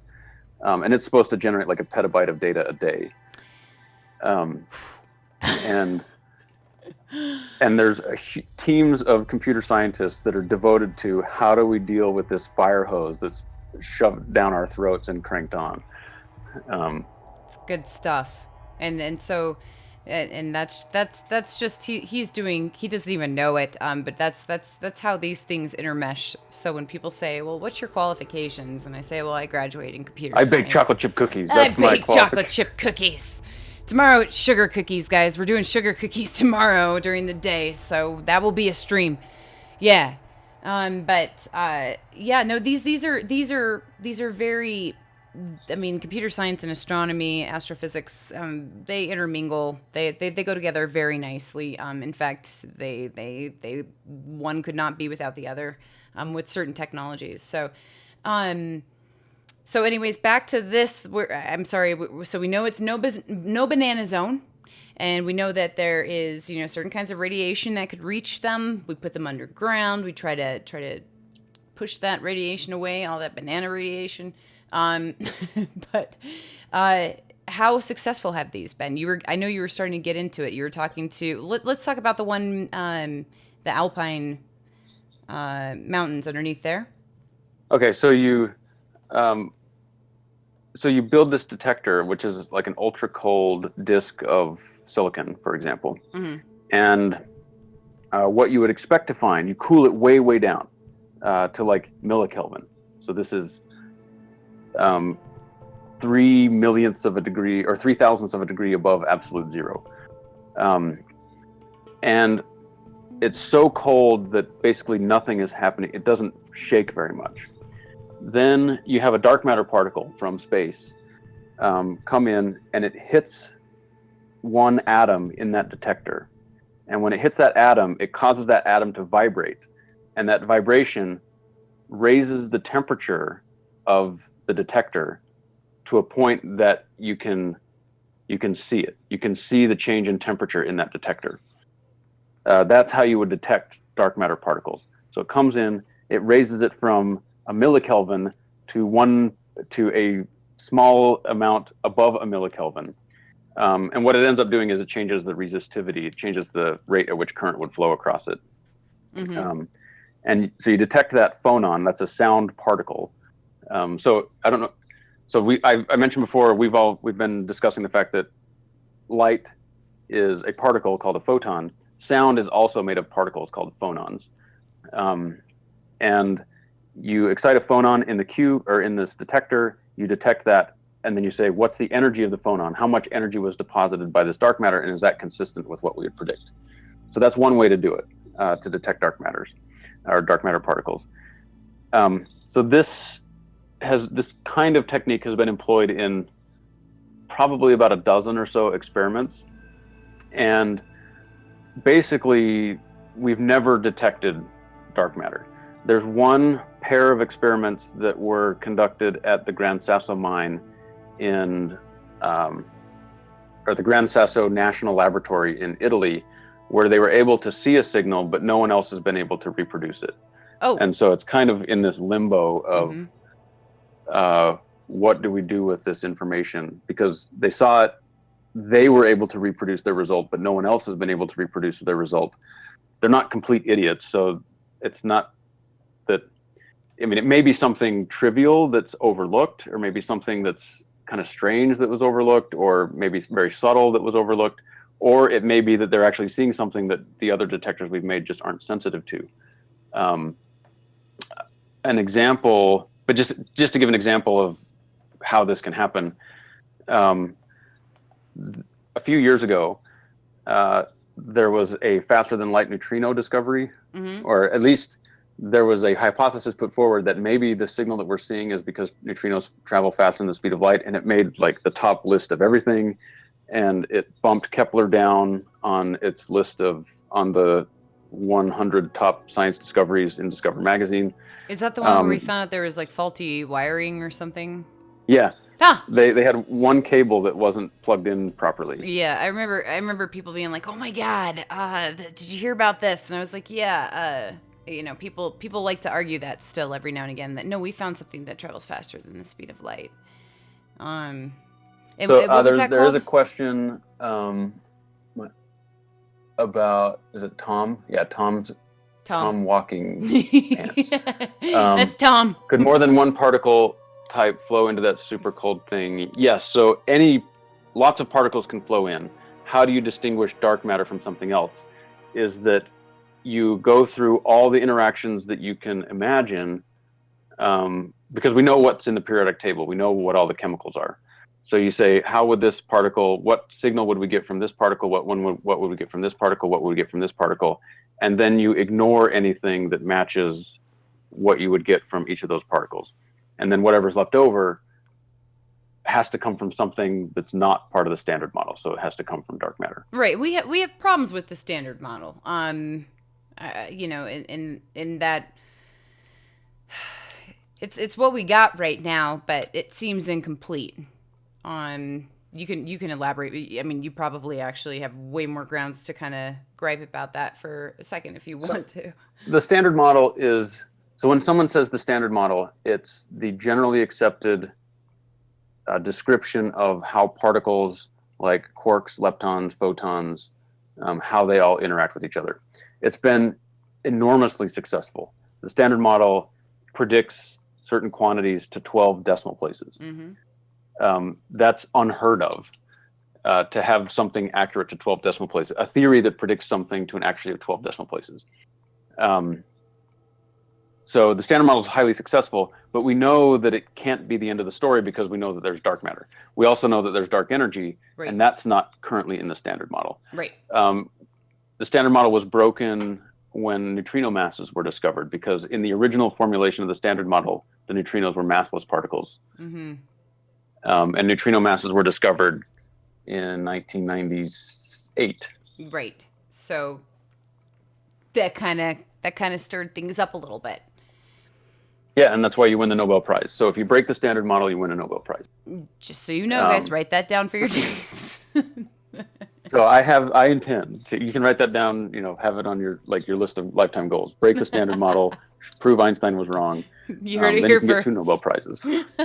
Exactly. So yeah. So that's looking for, that's one way to look for dark matter. And WIMPs, some examples of how you get a WIMP, what kinds of WIMPs could there be? One of them is if there are extra dimensions, for example. So say that we live in a universe where we think that there's certainly 4 large dimensions. There's up, down, left, right, forward, back, and time. So X, Y, Z, and time. So there's 3 large spatial dimensions and 1 time dimension. This need not be everything. There could be other dimensions that are compactified, meaning that the dimensions are so small that we can't detect them because we just don't have the ability to see something that's that small. To give you an example, and the example that's most often put forward is, imagine that you take a string and you have an ant walking along the string. So to us, the string looks like a one-dimensional object. It looks like a line. But to the ant, who's right next to the string, very close to it, it's actually a 2-dimensional surface, because the ant can walk on the top of the string, or it can walk on the bottom of the string, or anywhere else around the string. So the ant sees a surface it sees the string as a long cylinder rather than as a line. And so that is a compactified dimension to us. We would say the string is a one-dimensional object. You can go to any point along the string, and that defines your position precisely. Where the ant would say, no, it's not quite like that. I can go to any point, and there's another dimension that you can't see that gives the string its cross-section, its round cross-section. So if that extra dimension is very small, then you can have particles that only live in that dimension and nowhere else. So a way to think about this is, suppose that in every dimension X, Y, Z, it actually does have a small compactified dimension along that. So if you ever draw a straight line in space, that it would have this compactified dimension like the string. You can have waves inside that string that aren't manifest outside the string. Waves. Now, I'm not talking about waves that propagate like a vibrating violin string or guitar string, but rather a wave that only fits in the cross section. So those would be like drumhead waves. If you take a circle and you cause it to vibrate, it would vibrate like a drumhead. And so those kind of waves in the cross section of the string, those would be particles. And the ground state of those allowed particles in that extra dimension are called Kaluza-Klein particles, after 2 mathematicians that kind of formulated it. So write that down too. That sounded really fancy. In fact, you probably could order that at a restaurant. Yeah, I would like some Kaluza-Klein particles with a side of WIMP. See what I'm saying? So if you have particles that live inside this extra dimension, those could have a weak cross-section with the rest of the universe. They could have a very weak interaction with the rest of the universe, but they come from this other dimension that we can't see. So those are called Kaluza-Klein particles. That's one example of a WIMP candidate. Mm-hmm. Another example of a WIMP candidate, and this one's kind of a bit more famous because supersymmetry is famous. And that is, the idea of supersymmetry is that maybe each particle that we know about, like a quark, an electron, a photon, or something like that, has a partner particle that has slightly different properties. And the lightest of those particles would be stable. It wouldn't spontaneously decay into other things. So the lightest of those particles, these super partners, would be a stable particle, and that could be the dark matter. So we haven't even. So what you're saying with these theories is we really haven't even figured out what the particle of, if dark matter is in fact a particle, what it would look like, what it would be like, what would it be made up of? Well, it would be its own thing, right? Right. It's like a quark. What's an electron made of? It's made of electronness. Right. Can we create so these? These WIMP particles would be their own thing. They wouldn't be made out of some other substance necessarily. It would be a combination of descriptors, which is its quantum numbers, and that's what they are. So can we is it possible, is maybe one way of finding these guys? Can we put these? I have right now the image of the Hadron Collider up on my screen. Can we just throw them in there, or collide particles in the Hadron Collider that we know we're colliding, and maybe get a dark matter from that? Could we? So yes. So these particles, they have to have mass, or else they couldn't be the dark matter. Right. And how do you produce a particle of a given mass is you have to be able to supply some interaction with enough extra energy to allow for the E equals mc squared equation to manifest itself. Mm-hmm. So you bring things in with a lot of energy. As long as the incoming energy is high enough to take the extra energy and convert it into these other particles through E equals mc squared, then you should be able to produce them. If you tune the energy exactly, then you should get a lot of these other particles. But since we don't know what their mass is, we don't know what precisely the energy is that we want to tune to. It also doesn't really help that the Large Hadron Collider collides protons together, and protons are made out of quarks. Mm-hmm. Protons are not fundamental. They're made out of smaller particles. And so when you collide protons together, you can't get precisely, you can't get energy. The collision energy is not a precise number. Let me say it again. There's a range of allowed collision energies with each time two protons come together. The reason being is that the quarks inside the protons are moving around, and you can't control how they're moving. Can't control where, for example, quarks. if you were to take, like at Stanford, the SLAC, I've been Stanford there. Linear Accelerator, Mm-hmm. That is an electron collider. And an electron is not made out of smaller parts. And so when you accelerate an electron to a given speed, that is the speed of the collision. Gotcha. Where with a proton, because it has small things that are moving around, you don't know which quark is going to interact. And so sometimes the quark is moving in the same direction as the proton. Sometimes the quark is moving in the opposite direction of the proton. And so it adds or subtracts energy from the collision. Gotcha. So trying to create our own dark matter, if we were able to do so, the way that we would be able to measure that would be by what, like the absence of the energy? Right. So you'd have a collision. The beam for the Large Hadron Collider goes straight through the middle of the picture that's on the screen. And then the detector is all the stuff that's around it. You can see the workman standing there. Yeah, if you want to have a cabling problem, if you want to know, so people think that they have a rat's nest under their PC while they're getting ready to play StarCraft. the cabling problem with this detector is, I mean, there's probably 1,000 kilometers worth of cabling in this detector. Yeah, I'd believe it.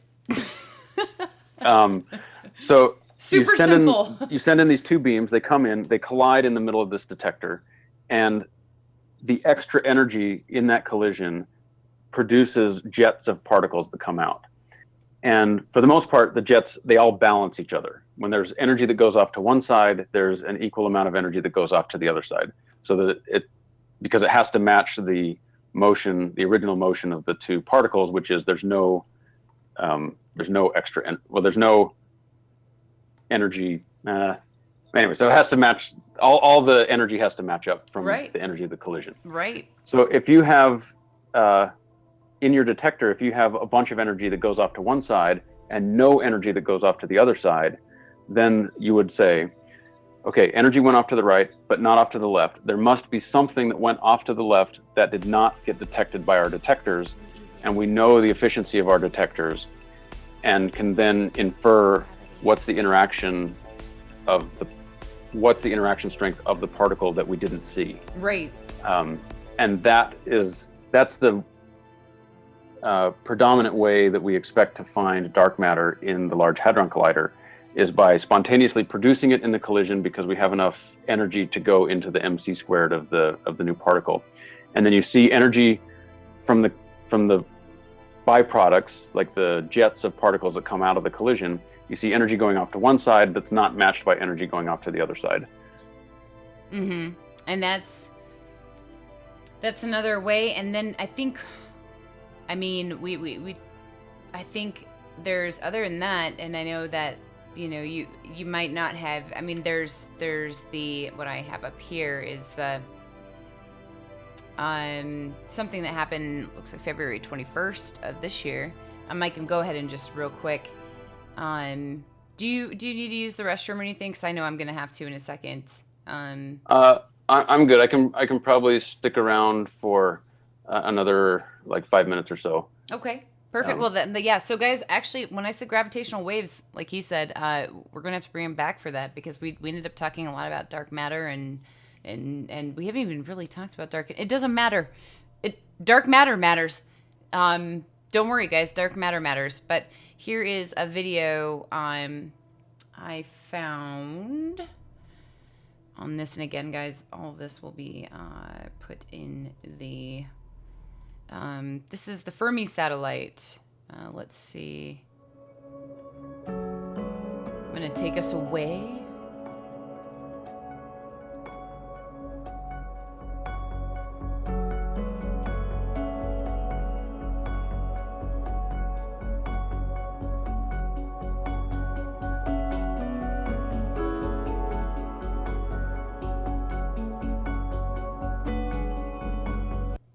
And it just did that. It was like, nope, done. Wait, it's back.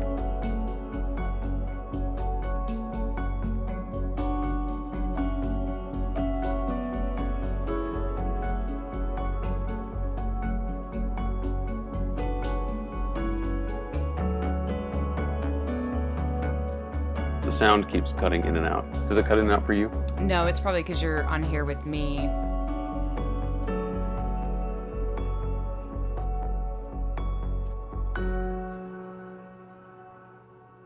All right, that was pretty much it, and guys, and that I'll definitely be linking that. I'm just gonna show the credits real quick, just to give credit to the people that did this, made this video. It's important. Always credit your sources. Always credit your sources. I'm sure Dr. Steffen doesn't appreciate that.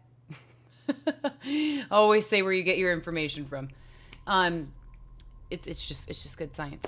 But yeah, no, that's the that would be this article, NASA's Fermi finds possible dark matter ties in the Andromeda galaxy. There's a lot of things that they're kind of coming out with, like things that are kind of gnarly with other galaxies that we're seeing with more dark matter concentration, I guess you could say. But the Fermi satellite was another way, I think, of potentially detecting some of this, and I don't know too much about that. Yeah, so in this case, I do want to save time The- for questions, though, so I want to make sure you have at least Okay. 2 minutes. Yeah, I'll do this real fast. One other way to detect dark matter is the dark matter is, if it is a WIMP, and it's the lowest, it's the lowest ground state of a Kaluza-Klein particle, or if it's the lightest supersymmetric partner or something like that, then the properties that those would have is that they would be their own antiparticle. Meaning that if you brought two of them together and got them to interact with each other, which is not easy, but you get them to interact with each other, they would spontaneously annihilate and turn into 2 photons. And the energy of those photons would match the mass of the particles that went in. Mm-hmm. And so you can have in regions of where there's a lot of dark matter, like the centers of galaxies, you could have these dark matter particles annihilating with each other and spontaneously producing photons. And you would see basically the galaxy would be shining from dark matter annihilations at a wavelength or at a photon energy that corresponds to the mass of the particles. So this was originally thought to have been seen already in our own galaxy with the image that's up there now, the Fermi bubbles. The first image of this particular structure that we're seeing here, and it's a bit of an artist rendition, but it matches what the data looks like. Yeah, I can actually give the one that the actual data showed right here.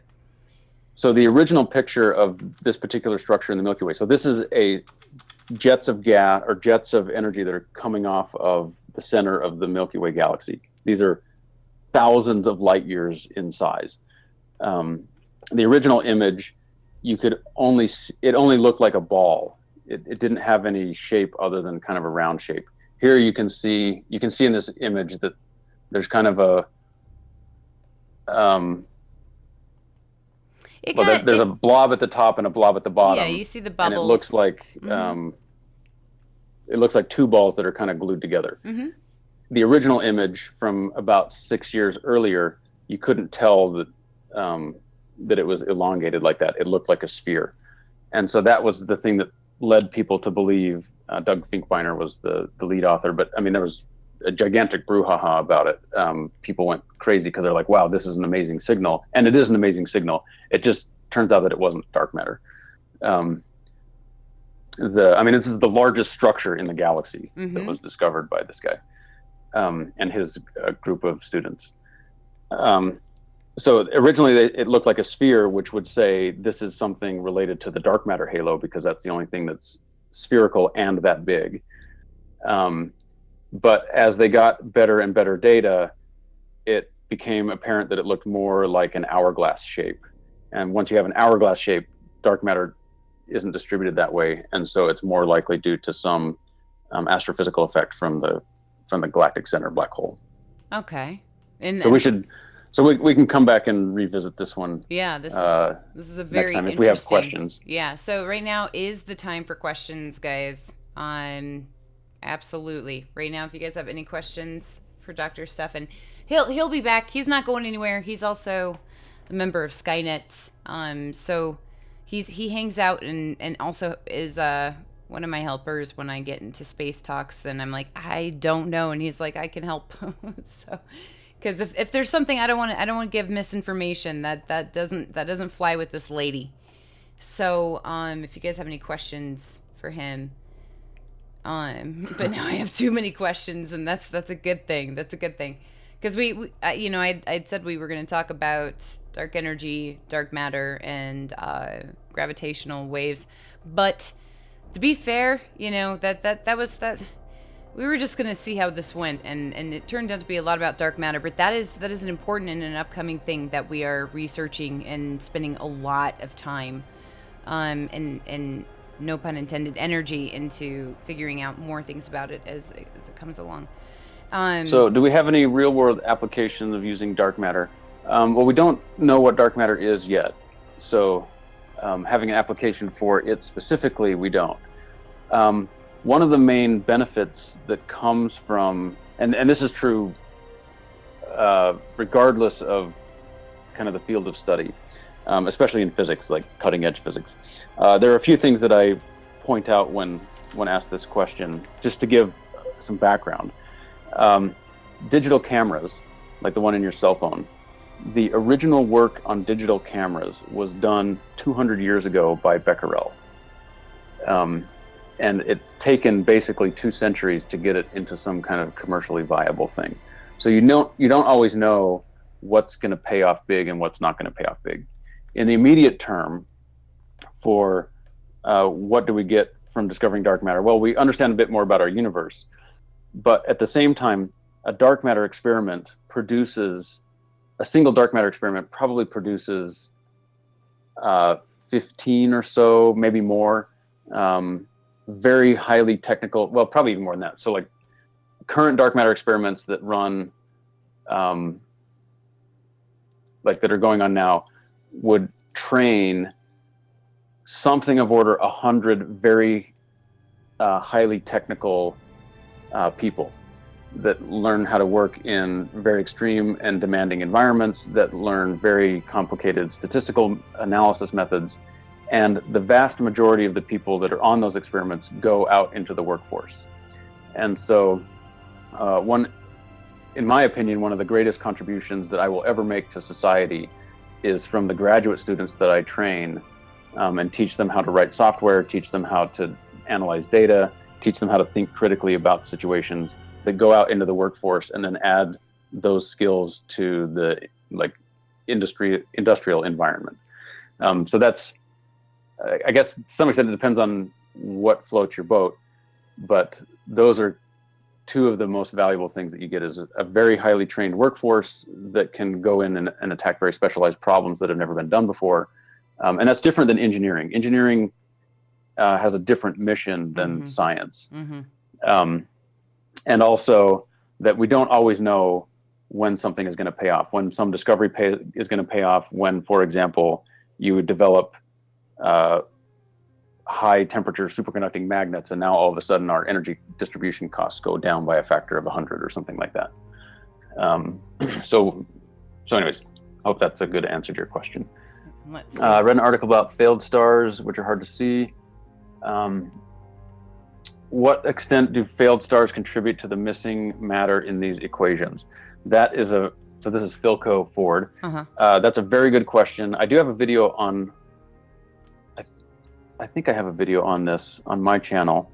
If not, then I should do another one.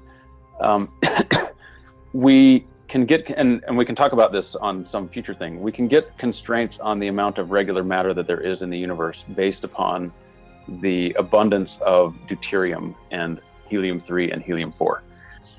And so from our measurements of these things, it tells us exactly, well, exactly to within our uncertainty, the amount of regular matter that there can be in the universe. And so once we've accounted for all that regular matter, then all of the failed stars, like brown dwarfs and things like that, are just part of that piece. And It's not enough to account for the dark matter. So that's a Big Bang nucleosynthesis. Yeah, so I think you could probably do one more. I can talk about what's on the other side of the black hole. Don't worry about that. Does the vibration of atoms create enough interference to affect the detection of dark matter with our current methods? It can, and that's why you have to actively cool, like this one particular type of detector, you have to actively cool it down to millikelvin. So that's right next to absolute zero, because you want those atomic vibrations to be below the ground state phonon. Like what's the smallest vibration that this crystal can get? You want the energy of the individual atoms to be lower than the energy of the smallest vibration that crystal can have. And it has to be a crystal so that then you can think of it as a single quantum entity. So yes, it is important, and you have to actively deal with that. There are other ways to detect dark matter, and so on a future visit we can talk about like bubble chambers and things like that. Yeah, we can get deeper into dark matter, which I didn't even. Let's see. Will we understand dark matter anytime soon? It depends on how friendly the universe is. It's possible. Like the worst case scenario is that the dark matter is not, and this worst case scenario is very plausible, and that's that the dark matter is not just one thing. because like regular matter isn't just one thing. We have protons, we have neutrons, we have electrons. If the dark matter is just as complicated, if the dark sector of dark matter-like particles is just as complicated, then it makes understanding it that much harder. Right. That much more complicated. I'm me. My name is Jason Steffen. I'm a physics professor at UNLV. Did someone ask who you were? Yeah. Oh, yes. He's an astrophysics professor at the University of Nevada, Las Vegas. I don't know why my brain just doesn't. I just know the acronym. Yeah, UNLV is what I know. If I want to sound really impressive, then I'll say, well, I'm at the University of Nevada. Right, but I know it just. But if I want to talk about basketball, then. Right, someone here just said, "Go Rebels." Yeah, so we will have him back, guys. Again, we did get approved for a Twitch education panel, so you will see our faces at TwitchCon, talking hopefully about. I don't know if we'll start talking about dark matter, but I think we'll come up with something that it's not really that hard to find some interesting stuff with space to talk about. I don't think so at all. Yeah, we made it about 1/10 of the way through our agenda. Yeah, barely. So. I mean, we're just scratching the surface. So I appreciate your time so much, Dr. Steffen. And everybody, we will have him back again. He hangs out in my chat. If he's not here throughout the week and you see me talking about space, we are in touch often. So yeah. Thank you. If for those who have taken a look at the videos that I haven't done anything recently. Can I get a shout out for him, in the last please, few weeks, guys? Because I'm getting a grant proposal ready that's due next Wednesday. But I plan to do, after the last time I talked, I think I'm actually going to do one about, now this is kind of for the choir, about why the Earth has to be round from geometrical principles. We also need some flat Earths up in here, please. So that's something I want to cover. There's also quantum teleportation that made the news recently. Oh, yeah, yeah. And so I was going to talk a little bit about that. And there's also some other images that came out recently. So hopefully by the end of next week, I'll be able to get back online and produce some content on those things. Yes. Once I get this, so this grant proposal is kind of consuming all my time. So. And there's a shout out, guys. There's his channel, and he's definitely pretty much a co-host when we come to talk about these things that yours truly doesn't really want to step into, because I really am just not big about giving misinformation. And so again, yes, we will have him back. I'm staying, guys. I'm not going anywhere yet. So if you're hitting that button going somewhere else, well, okay, fine. But thank you so much for your time, Dr. Yeah, absolutely. And my pleasure. And yay, good job for getting that Twitch panel. I appreciate it, and I'm sure a lot of people in my chat are super excited. And for everybody going to TwitchCon, that's something that's happening. So appreciate it, and I will catch you later. All right, sounds good. All right, good night. All right, bye. All right, guys. Hi. And I'm going to take his face away. He's such a nice guy. Awesome guy. Super nice guy, guys. Appreciate him very, very much. So he'll be back. Sorry we